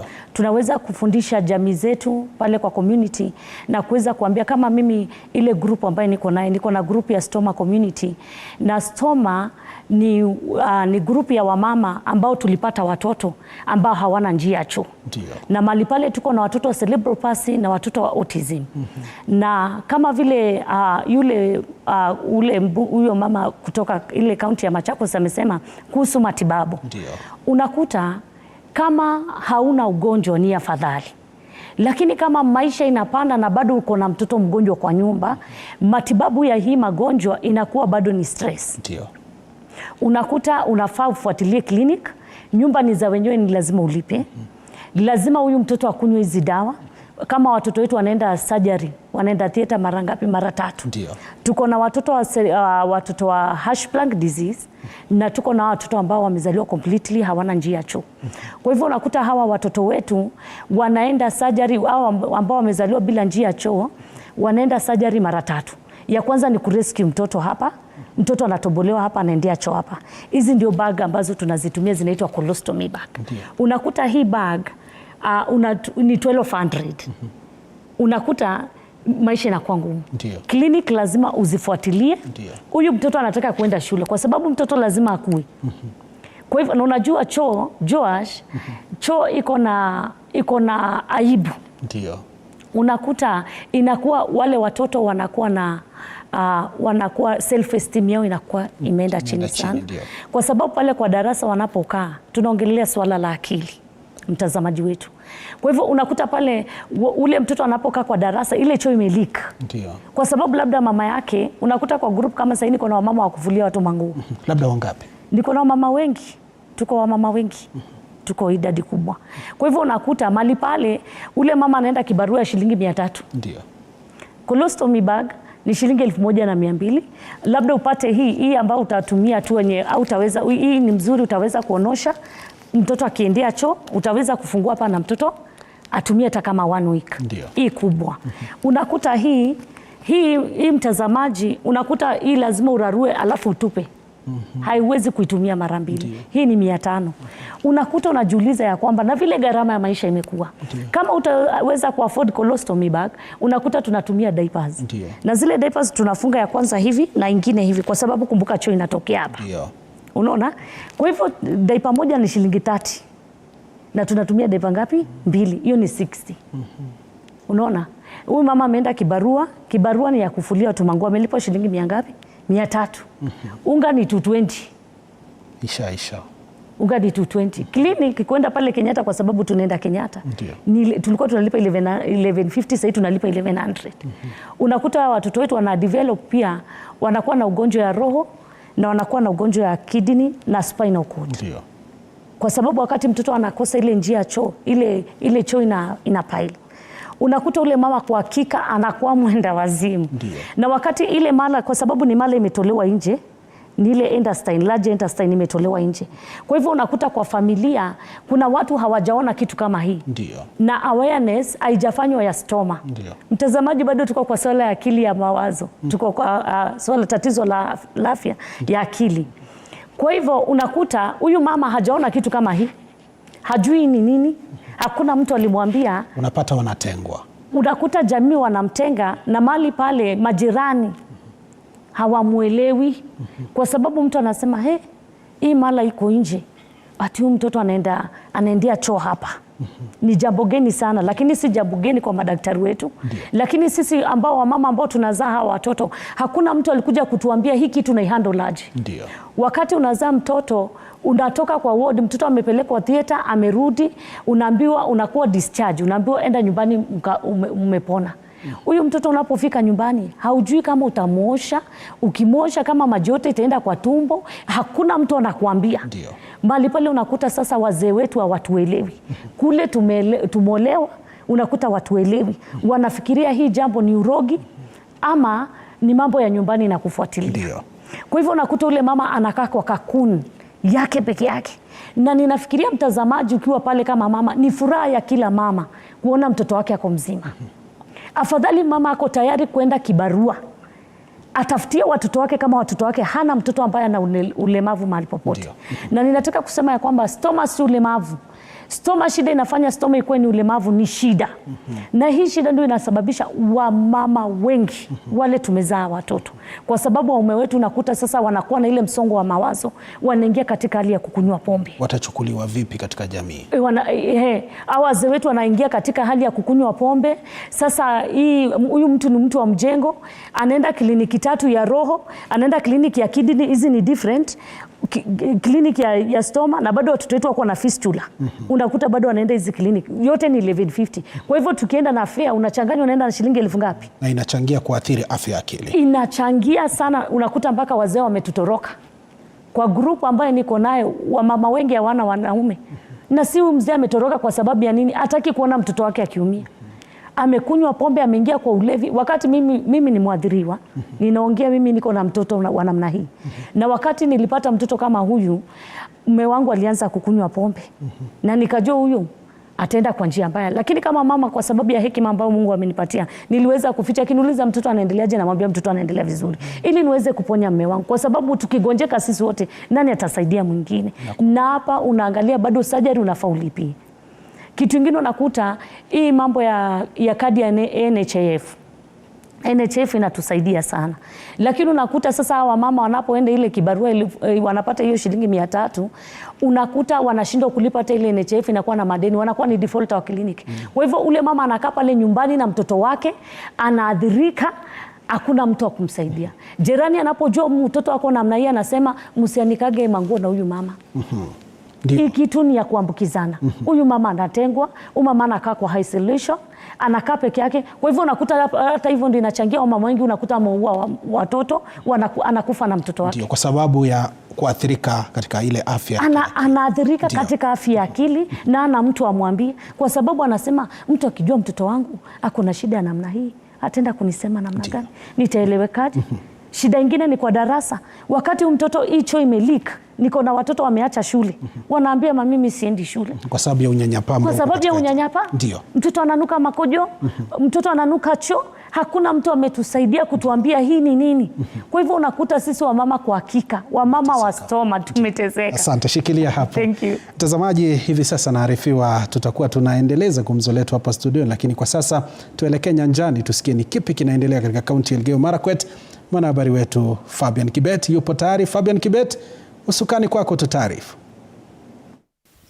Na shukrani sana mwenzangu Josh na kupata kwa njia ile shwari katika kaunti ya Elgeyo Marakwet. Ama kwa hakika niko hapa na askofu anayesimamia masuala ya dini katika kaunti ya Elgeyo Marakwet, Bwana Aaron, ambaye atatusaidia kuchanganua hili swala linalohusiana na mambo ya hali ya afya ya kiakili. Karibu sana Bishop, uko live katika TV47.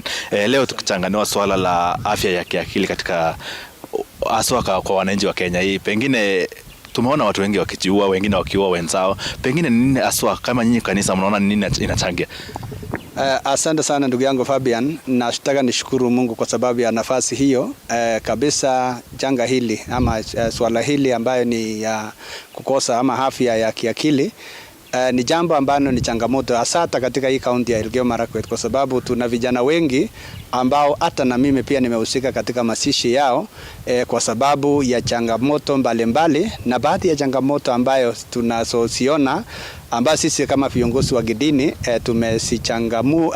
tumeangalia na tukaona ya kwamba swala hili limetokana mara nyingi vijana wengi wamekosa matumaini, especially wale vijana ambao ni wa kiume ama watoto wa kiume, wale ambao katika ile umri ambaye kabisa ni umri ambaye iliyo sawa kabisa kuchangia maendeleo katika taifa letu, lakini tumepata hawa ya kwamba ni wale ambao wanaathirika katika hii changa hili. Na sababu kubwa ambayo tumeona ni kwamba mara nyingi hawa vijana kwa sababu ya kutokuwa na kitu ambao wanajihusisha nayo, tunasema kwamba wako idle, yani hawajajihusisha na mambo ambayo inaweza kuwapatia mapato. Maana vijana wengi hawa wana mikono sawa sawa, miili yao iko sawa sawa, lakini ni vile tu hawajajihusisha na mambo ambayo inaweza kuwapatia mapato. Kwa hivyo mara nyingi wao kwa sababu wamejizoesha kutegemea watu wengine ama kutegemea kupatiwa kazi ama kuachiriwa ama kukosa ajira ya kazi, wengi wao wamefika kiwango ya kukosa matumaini. Na wengine pia ni kwa sababu sana sisi kama viongozi wa kidini ni kwamba watu wakikosa kwenda kanisani, watu wakikosa kuwa na uhusiano na muumba wao, mara nyingi kwa sababu hawana jambo la kujitia moyo, kwa sababu wamekaa katika hali ya kuwa na ubweke. Maana wengine wao hata hawana uhusiano, hata kama wana wachumba ama wako na wake, hawana uhusiano wa karibu. Kama nilikuwa nyumbani, hawezi fika nyumbani mapema, wanafika nyumbani kama wamechelewa, wamejiingisha pia na madawa ya kulevya, vileo, na ndio sababu wanafika nyumbani hawana nafasi ya kuzungumziwa na hawana uhusiano na mtu yote. Jambo lingine pia ni kwamba watu wengi sana wameishi maisha ya kibinafsi, yamekuwa secretive. Na mimi husema kwamba mara nyingi nimekuwa nikichangia kusema kwamba ukiona mtu ambaye alikuwa akiongea na maneno yamepungua, jameni tuangalie ni nini imepunguza maneno. Na ukiona mtu ambaye pia ameanza kuongea, maneno imekuwa mingi na mara nyingi amekuwa mtu akikuwa kimya, tukaribie mtu wa aina hiyo, kwa sababu mara nyingi watu wakiwa peke yao wanawaza maneno kivyao, kwa sababu hawana mtu wa kuzungumza pamoja naye. Unajua tumeumbwa kama wanadamu tuweze kuwa na uhusiano. Hata wakati Mungu aliumba mwanadamu akaona kwamba si vyema huyu mtu kukaa peke yake, ndio sababu akamtengenezea msaidizi wa karibu. Kwa hivyo haya ni baadhi ya mambo ambayo tunaona ya kwamba mara nyingi watu wengi wameingia katika hiyo hali. Tunasema ya kwamba watu waweze kuwa na uhusiano, wahusiane katika jamii zao, wao na uhusiano katika ndoa, wao na uhusiano katika jamii, ili kwamba wakati ambapo kuna matatizo waweze pia kusaidiwa, na watu wanaweza pia kutambua kwa haraka ya kwamba huyu mtu amekuwa na changamoto, kwa sababu chanzo ya magonjwa ya kiakili yanatokana pia wakati mwingine na ukosefu ya mambo ya kawaida ambayo wanahitaji kuwa naye katika jamii. Wengi kwa sababu hawana ajira, na unajua ajira inakuja kwa njia mbalimbali, kujiajiri ama kuajiriwa na serikali ama kuajiriwa na watu wengine pia. Kwa hivyo watu wanaposaidiwa na watu kukaribiana na pia kushirikiana na kutiana moyo kwenda kanisani, ili watu waweze kuwa kuna Mwenyezi Mungu. Maana watu wasipokuwa na mahali wanaweza kupata msaada, ndio sababu mara nyingi watu wana shida ya kiakili. Askofu, umesema wasaizi wakazi wengi wako huru, yani wako katika ile hali yenye hasa saizi wanaelekea kufunga shule, wengine wako nyumbani. Pengine ushauri wako kwa nusu dakika kwa Wakenya hasa wakati huu penye umesema changamoto nyingi ambazo wanapitia ndio inachangia afya ya akili kuharibika. Pengine kwako ushauri kwa nusu dakika. Asante sana ndugu yangu Fabian. Wakati wa likizo tunapokaribiana, tunapofunga shule, watoto wanakuja nyumbani na wazazi hivi sasa wako na kazi nyingi kwa sababu watoto wamekuja nyumbani. Mshauri ambaye naweza kupeana ni kusema kwamba jameni, tukaribiane. Tuwe na ushirika wa karibu, jamii tuwe na nafasi ya kuomba pamoja, tuwe na nafasi ya kushirikiana pamoja, hata wale ambao wamepata likizo. Tutumie nafasi hiyo ya likizo tuweze kushauriana na kutiana moyo ili kwamba changa hili ya kiakili isiweze kuwa tatizo katika jamii zetu. Shukrani sana Askofu. Najua muda ni fupi lakini uko na maswala mingi ningependa kuchangia. Joash, ni hayo tu kwa sasa. Jina langu ni Fabian Kibeto. Narejesha kwako. Shukrani. Naam, shukran sana Fabian Kibetu ukitujia kutoka kaunti hiyo ya Elgeyo Marakwet. Mtazamaji, hivi sasa naarifiwa Rais William Ruto anaendeleza ile shughuli ya uzinduzi wa rununu za bei nafuu, hii ikiwa ni mojawapo ya zile ajenda ambazo alizitoa wakati wa kampeni. Hebu sasa tuvuke moja kwa moja tusikilize ni kipi kinajiri katika uzinduzi huo. We had a subsidy program. They would buy subsidized fertilizer, repackage and go and sell it. But this time round, technology helped us to deal with them. And they must be very sad people because they never got a chance to pilferage our fertilizer. And as a result, we have this year's maize harvest, for example, is going to be 15 million bags more than last year.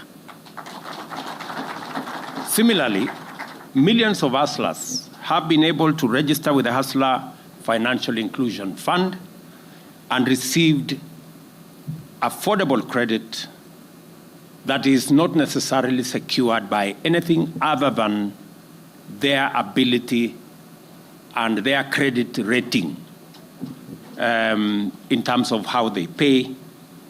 And they can now grow their credits, grow their businesses, and meet other financial needs.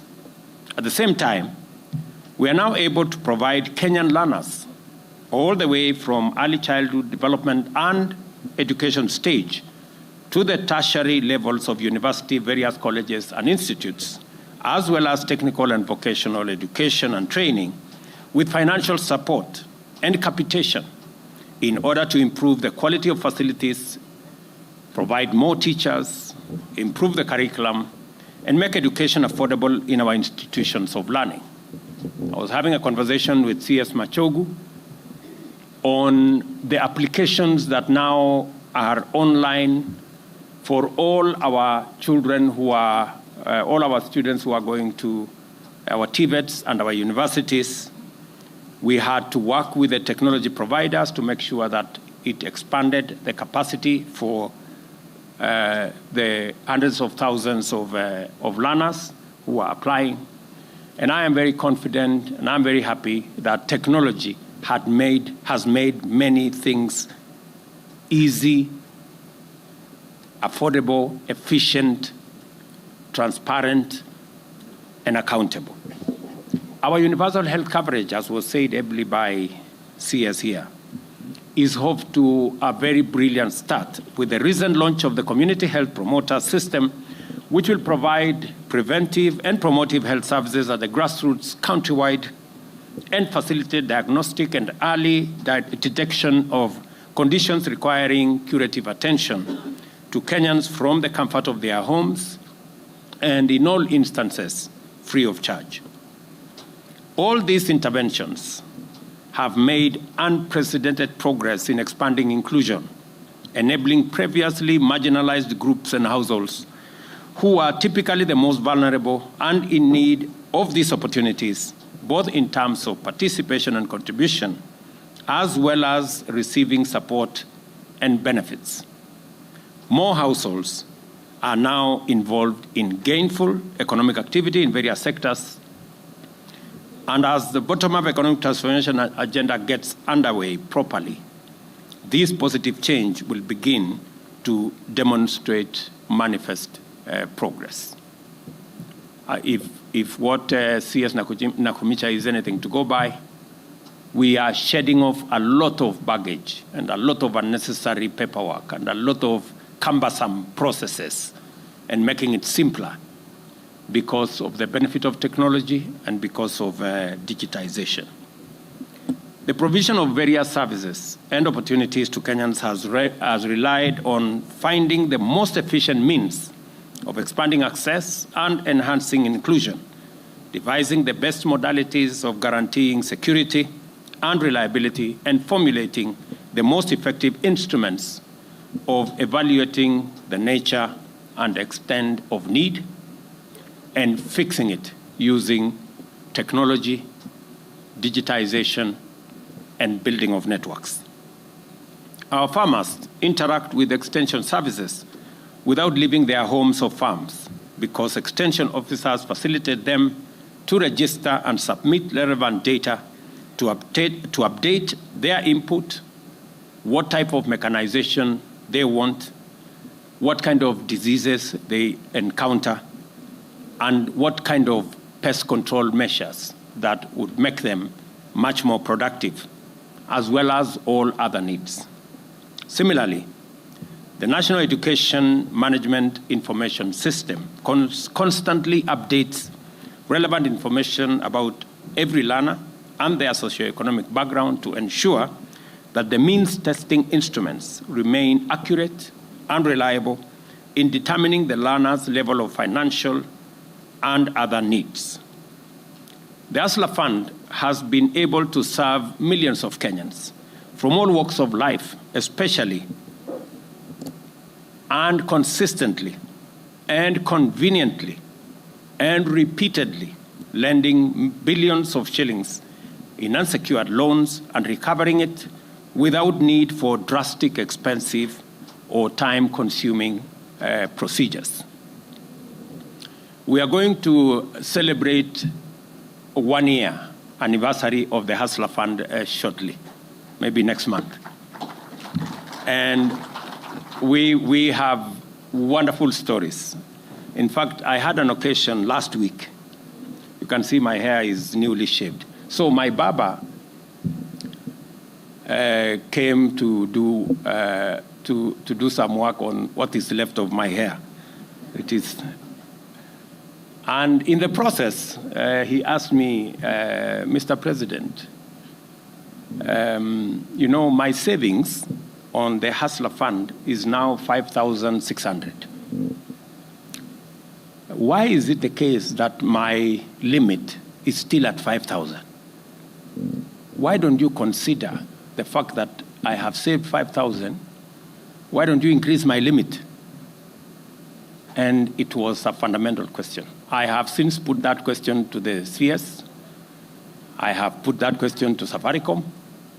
I have put that question to all the other stakeholders in that space, because we need to answer that gentleman, because the next time he comes to visit me, I need to have answers for him.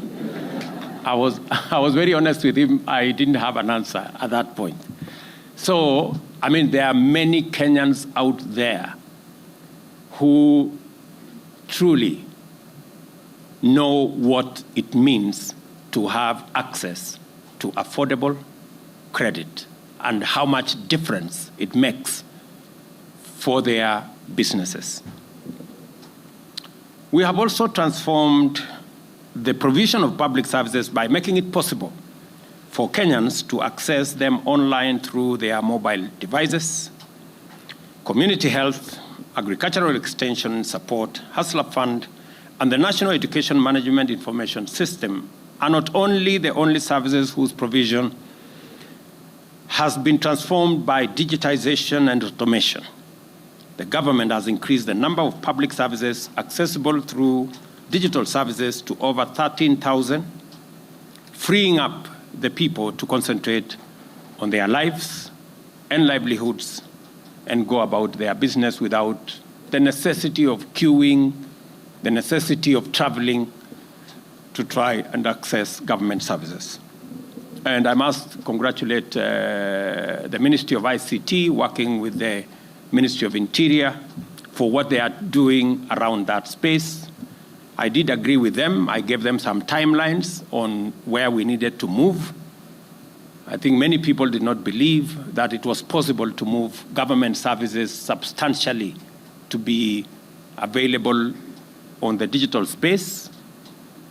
We had only 320 government services a year ago. Today we have 13,000, and we are well on course in making sure that by the end of this year or shortly thereafter, all government services will be available online. Already, the digital ID, which has been a big problem to us for a very long time, is now on a testing mode for the next 2 months. I have been assured by all the stakeholders, led by the ministries concerned, that by December, we will be able to launch digital ID, where every Kenyan don't have to carry any paper, plastic or otherwise, as an ID, that they should be able to be identified digitally using their iris or their fingerprints, and we can transact without the necessity of people struggling to identify who they are. And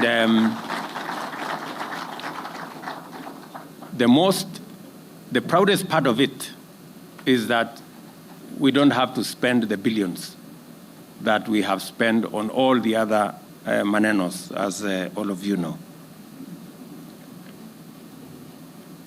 We recognize that this digital transformation will be sustained by significantly reducing the cost of digital access throughout the country.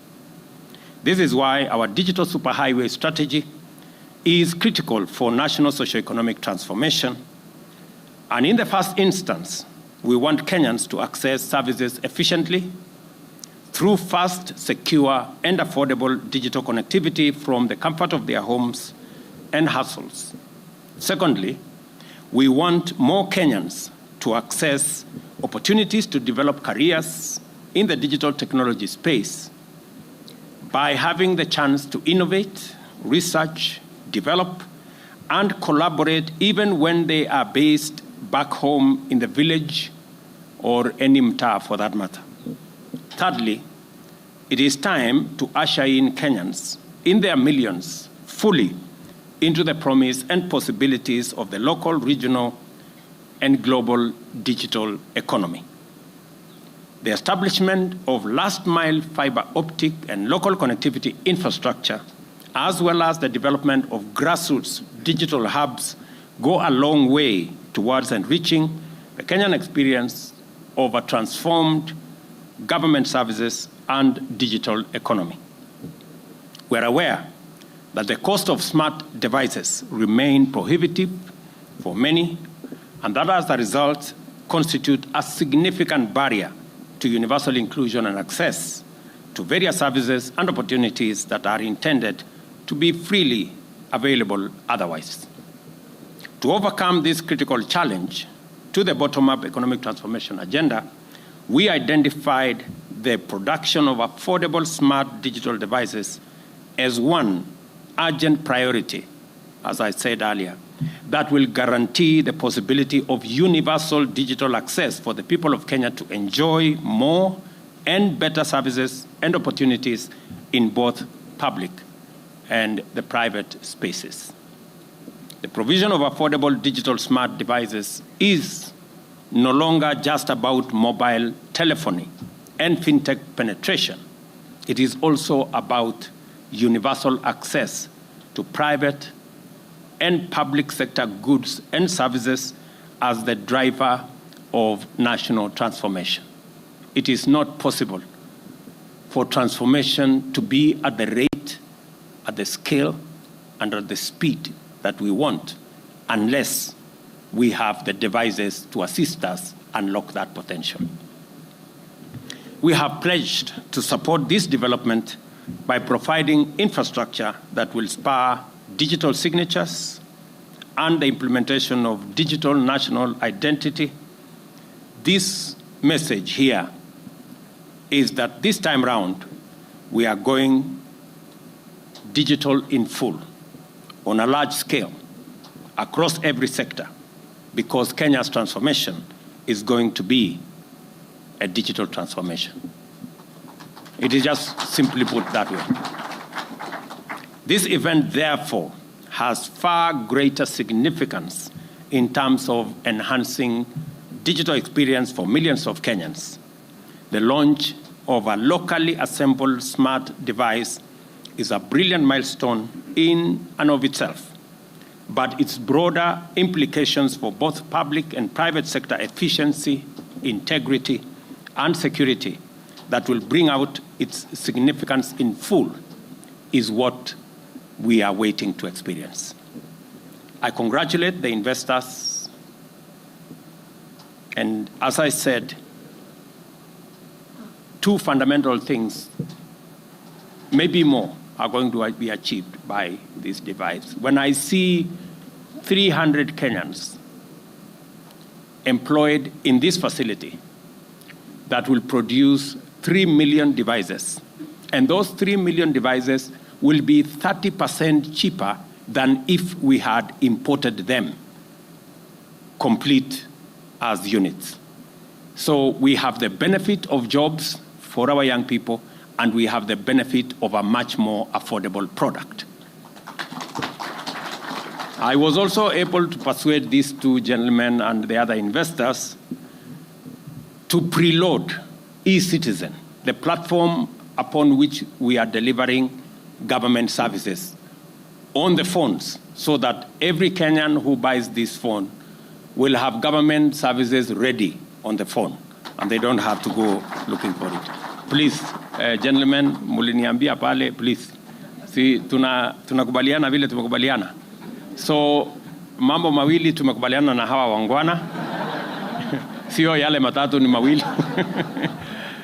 Tumekubaliana ya kwanza, ile faida, tulikubaliana na hawa jamaa ya kwamba mambo ya simu ambayo mwananchi wa kawaida anaweza kununua kwa gharama ambayo inatoshana na mwananchi, na simu ambayo inaweza kutumika kama smartphone. Wananchi wengi vile mmesikia hapa, asilimia karibu 70 wananunua simu ya mulikamwizi kwa sababu ya gharama ya simu. Lakini hiyo mulikamwizi haiwezi kufanya mambo mengi ambayo mwananchi wa kawaida angetaka afanye.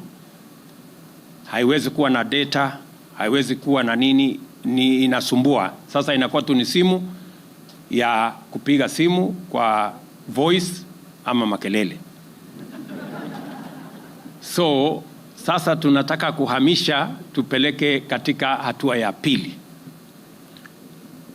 Na kupitia kwa kiwanda hii ambayo imetengenezwa hapa, ya kwanza tumepata ajira ya vijana wa taifa letu la Kenya. Na mtazamaji, ni shughuli ambayo tunaifuatilizia kuhusiana na bei nafuu ama simu za rununu za bei nafuu ambazo zinazinduliwa siku ya leo, serikali ikisema kwamba itakuwa inasaidia katika kuhakikisha huduma zote za serikali zinapatikana katika njia ya kidijitali. Mtazamaji, ndio shughuli ambayo tutakuwa tunakutaarifu katika taarifa zetu zijazo. Turejee hapa studioni tuangazie swala lingine.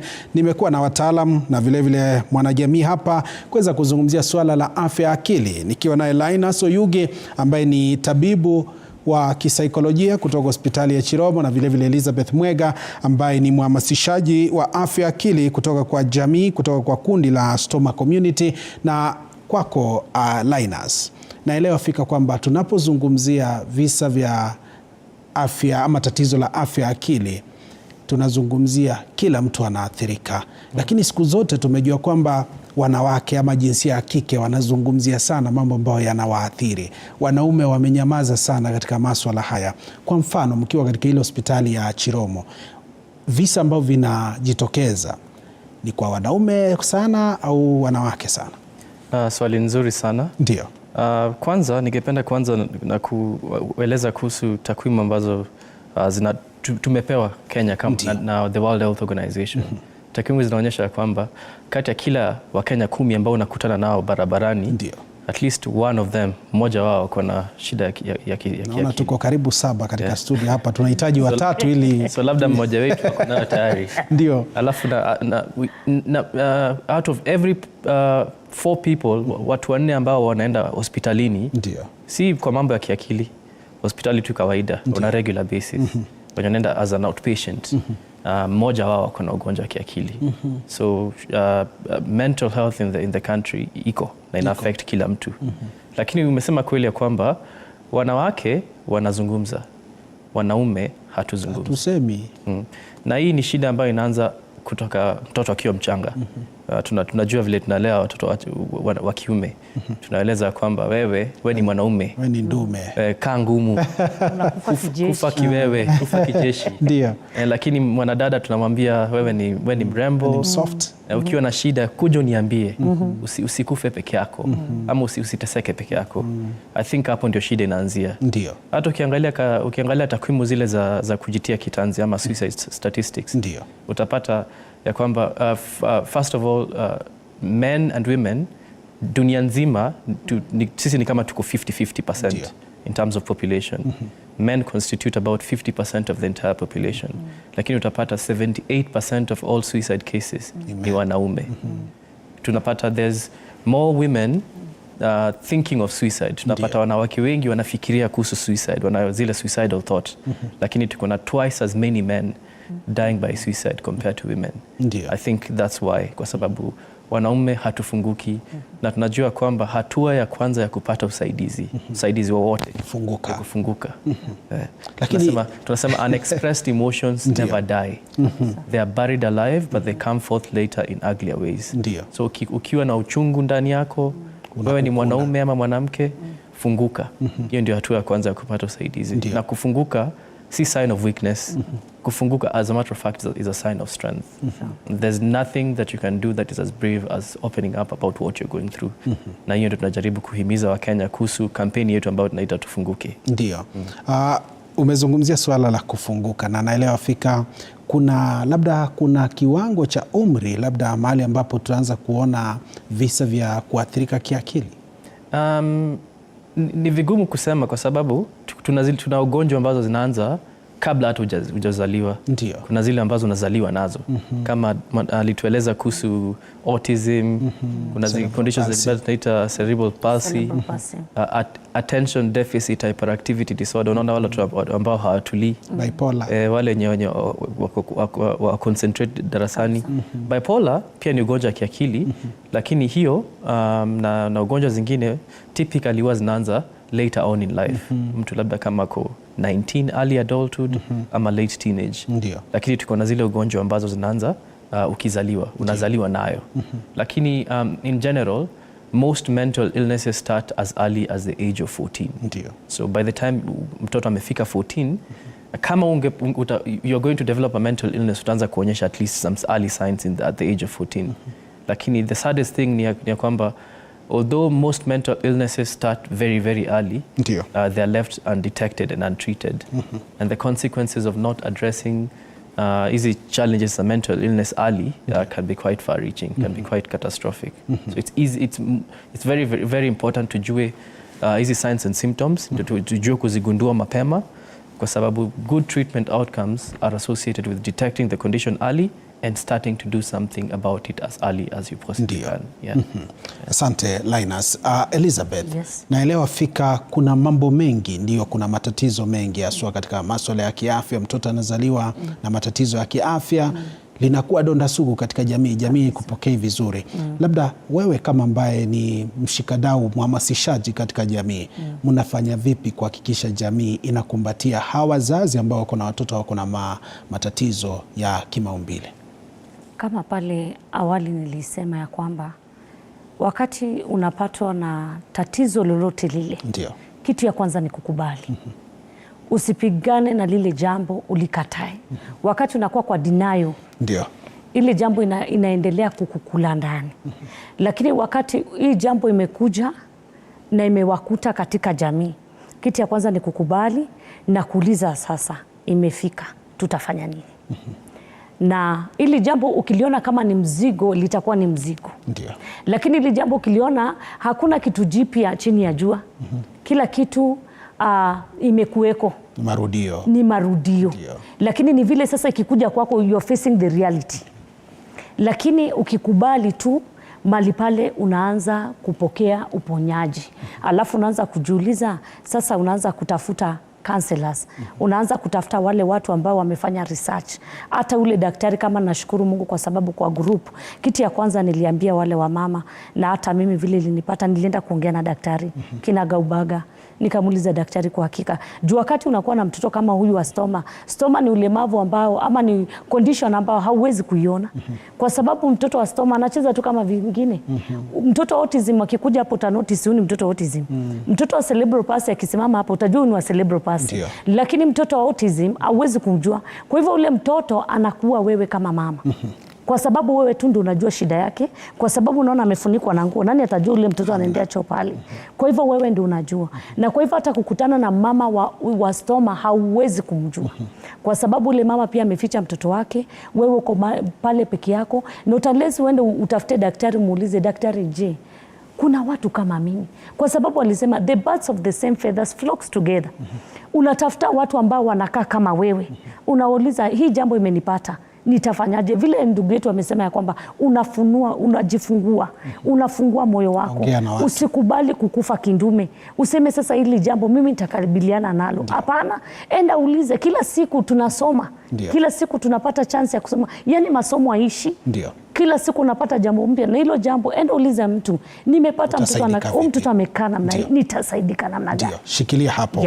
Mtazamaji, hivi sasa naarifiwa tunafaa tukimbie tupate taarifa kwa muktasari, alafu tutarejea tukufahamishe ni yepi ambayo yanajiri.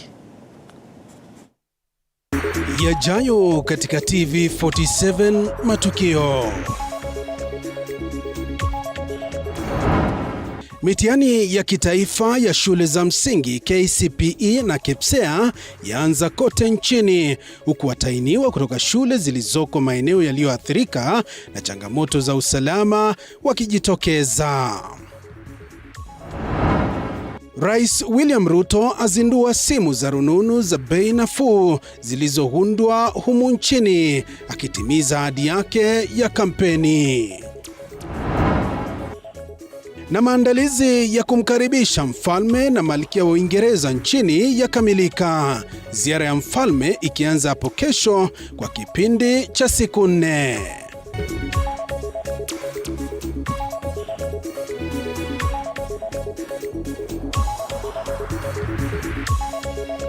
It is now easier to report and surrender. Visit www.ufaa.go.ke and get started. Beat the November 1st deadline. It is your turn to surrender and report qualifying unclaimed financial assets.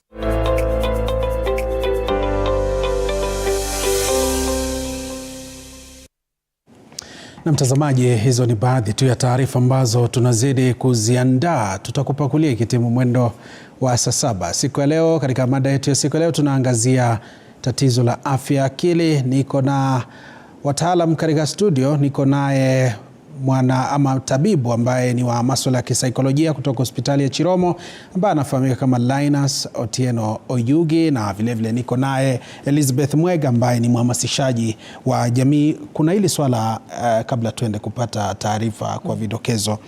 Kuna hili swala mnafanya wewe mwenyewe kama kiongozi, mnafanya vipi kuelimisha jamii? Kwa hivyo ile kitu kubwa tunafanya ni kwanza ni kuambia mtu ama kufanya awareness ya kukwambia kwamba na kuweza kujifunua, kwa sababu wakati hata mimi nilipata huyu mtoto mimi nilijificha kwa sababu sijaona mtoto kama huyu. Labda kwa miaka mingapi sasa? Sasa mtoto wangu hivi yako anaenda miaka 3. Ndio. Na wakati mimi nilitoka nikaenda nikakuta yule daktari, nikamwambia ule amefanya research. Mimi kwanza nikafungua moyo wangu. Nikamwambia daktari, ndio nimepata hili jambo na sijawahi kuliona.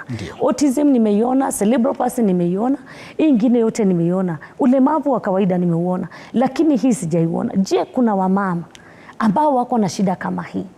Kwa hivyo nikaweza kukaa mahali pale na nikaweza kuunganishwa na wale wamama na tukaweza kupatana na tukaweza kushare na tukasema hili jambo hatutalifunika, kwa sababu unapolifunika hilo jambo linazidi kukua, lakini ukilifunua.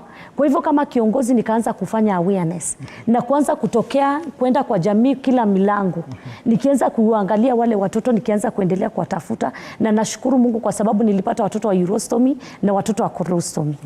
Watoto wa urostomy ni hao tu bado wamezaliwa tu hawana hii blada ya mkojo ama wako na itilafu, lakini bado wanakujoana hapa wanatumia urostomy bag.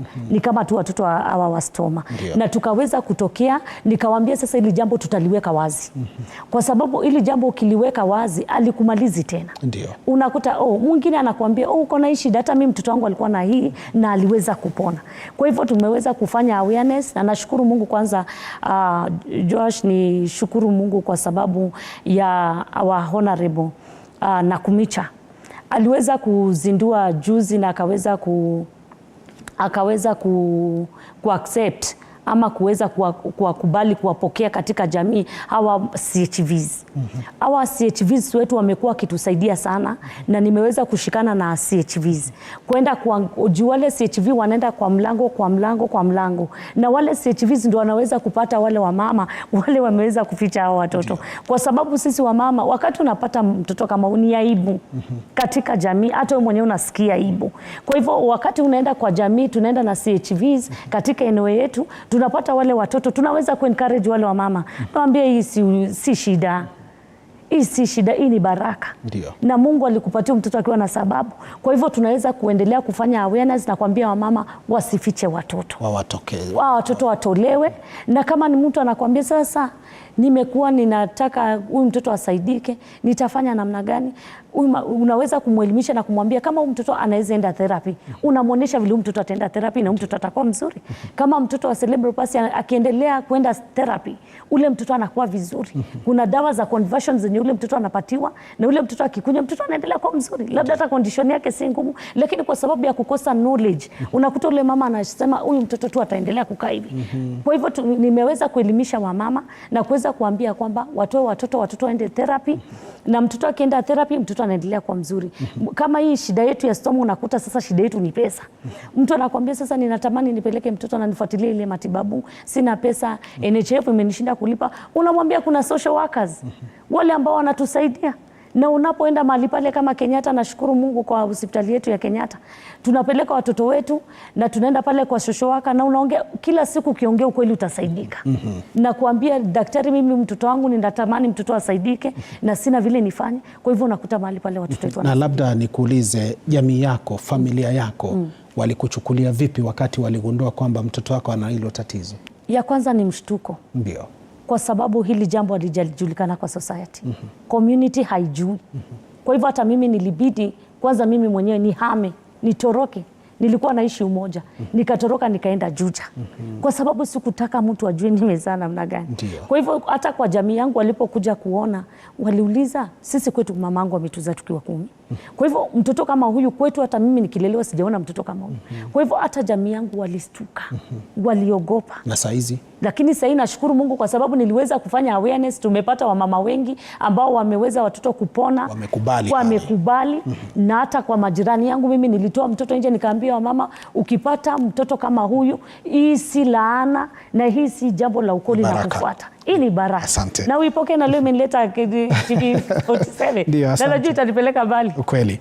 Asante, shikilia hapo mtazamaji. Hivi sasa naarifiwa tuvuke tuelekee kaunti ya Nakuru mjini Naivasha. Mwanahabari wetu ile Dennis Njiro yupo tayari kuzungumzia swala hili, tatizo la afya ya akili. Hebu tuvuke tumsikilize anasema kipi na washikadau. Njiro.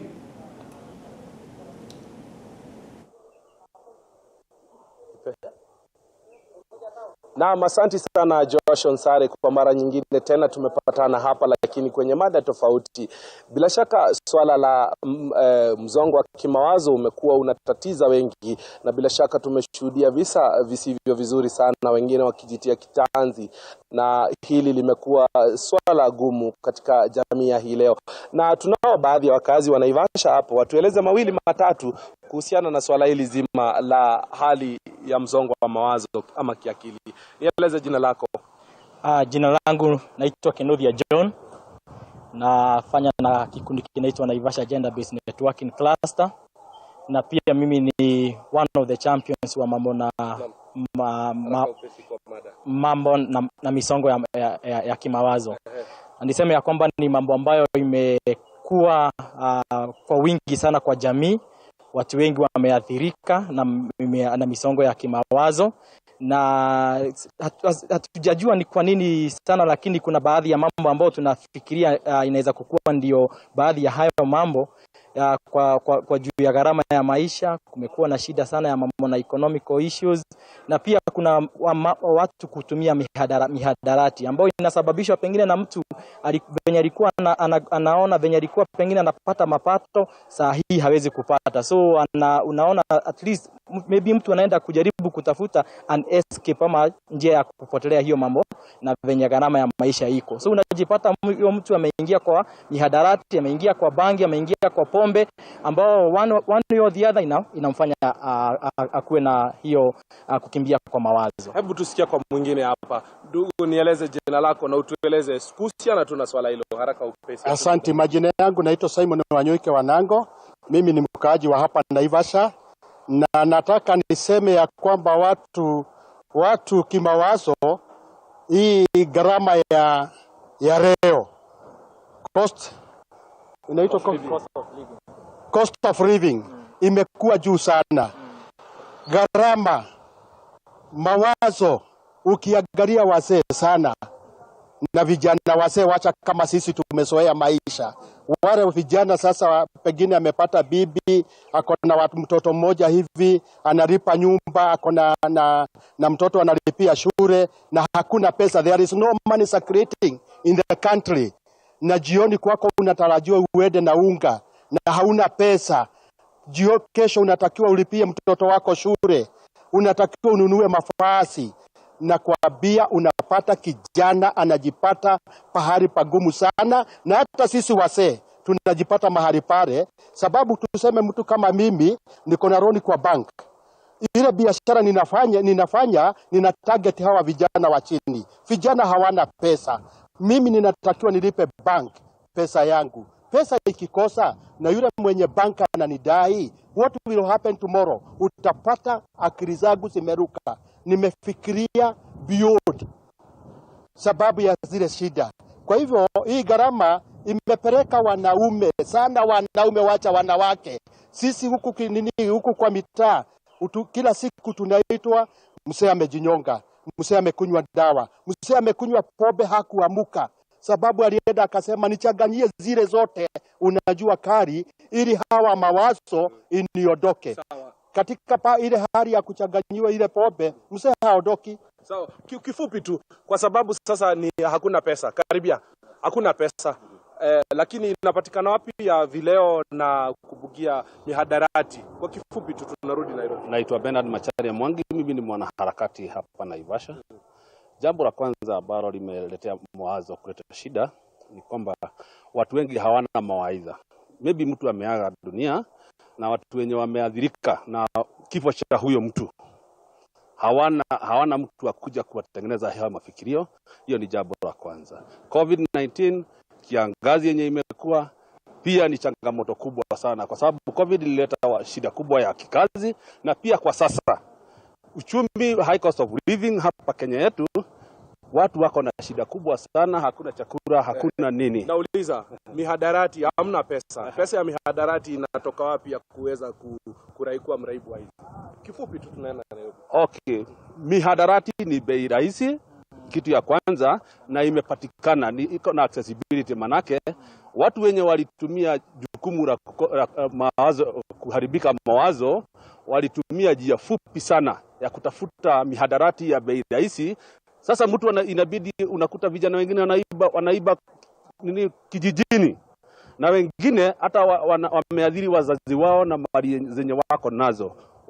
Inawabidi wazoee, na pia pressure. Vijana wanapokutana wanaagiziana kwamba mihadarati ndio mwelekeo mzuri. Sasa mtu akifunzwa mambo ya mihadarati, anaingiana na hizo vikundi, anakuwa mtu wa mihadarati, kwa sababu imekuwa accessibility, na watu wenye wanauza hizo mihadarati ni watu wenye wako na pesa na walipanga ikiwa biashara, maana baada ya watu kujulikana kwamba wako na shida ya kimawazo. Na katika jela zetu sasa hizi makosa namba 3 katika jela yetu kama ya Naivasha, juzi huyo mkubwa wa jela alituambia makosa namba 3 ndio vijana wengi wamejaa kwa jela kwa sababu ya mihadarati kwa jela yetu. Asante sana kwa muda wako. Josh Onsare, masuala ni kama hayo tu, bila shaka ni swala ambalo linahitaji muda mwingi tu kuweza kuliangazia, lakini kutoka upande huu wa Naivasha na kurejesha usukani kwako ili ukaendelee na mjadala huo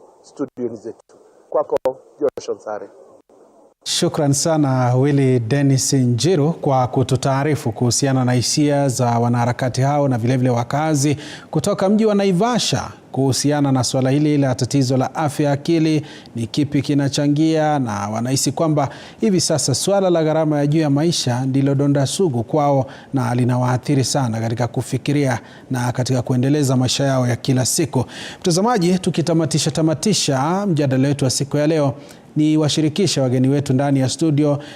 Elizabeth Mwega, naelewa fika kuna mambo mengi ambayo tungeweza kuzungumzia, lakini kwa sababu ya muda nakupa dakika moja. Labda ungependa ujumbe wako ni upi kwa uko nje, kwa wananchi, kwa serikali? Ujumbe wangu kwanza nitaanza kwa wananchi. Ndio. Watu wakubali mambo vile ilivyo. Na Mungu akikupatia mtoto kama ule. Tumia hii kamera. Mimi niko na mtoto kama ule. Wacha niongee tu kwa sababu mtu anaongea ile iko ndani ya moyo wake. Mungu akikupatia ama ukipatana na jambo kama lile jambo ambalo ulielewi, kitu ya kwanza kubali na uende utafute mtu ameshaipitia jambo kama hilo na akaweza kuliweza, ukamuuliza uliwezaje, hiyo itaweza kukusaidia. Na kitu kingine ningependa kuomba serikali, na ningependa sana kwa address our honorable CS na Kumicha na our president, ya kwamba watu wa Stoma tuko na kama tungeweza kusaidiwa kama vile watu ambao walikuwa wameathirika na mambo ya ukimwi na mambo ya kansa na pia TB imewekewa, hizo ni vitu zimewekwa kipaumbele sana katika taifa yetu ya Kenya. Kwa hivyo hata mtu akisikia ako na ile ugonjwa kama ile Josh haimsumbui, kwa sababu already imeingia kwa mawazo, kuna vile ataweza kusaidika. Ukipata leo TB haufikiri kukufa kama kitambo. Ukipata ukimwi haufikiri kukufa kama kitambo, kwa sababu unajua kuna vile njia ile utaendea. Kwa hivyo ningeomba our CS na Kumicha mama yetu, ningeomba tu watu wa Stoma, kwa sababu tuko ili jambo ni ligeni na watoto wako wengi na watu wazima pia tuko ambao tunatumia hizi colostomy bag, na hizi colostomy bag kupata ni ngumu Josh. Kwa hivyo na tunaomba kule, tunaomba nje, tunaomba US wanatupatia. Inapokuja hapa Kenya tunashindwa kulipa tax pale kwa custom. Kwa hivyo unakuta hata tukitaka kusaidia wamama wetu, hizi mimi upeana bure.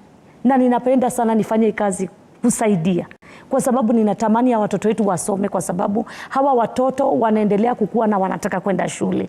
Na kwa hivyo wakiwa na bag kama hii kubwa, mtoto atasoma lesson kwa darasa na ataweza kumaliza bila kutoka nje. Kwa hivyo ningeomba tu tusaidiwe vile pale kwa kuclear, pale kwa custom, vile tunaweza kusaidika ili tuweze kupatiana hizi vitu na tuweze kusaidia watu wengi. Na tuweze kusaidiwa mambo ya campaign.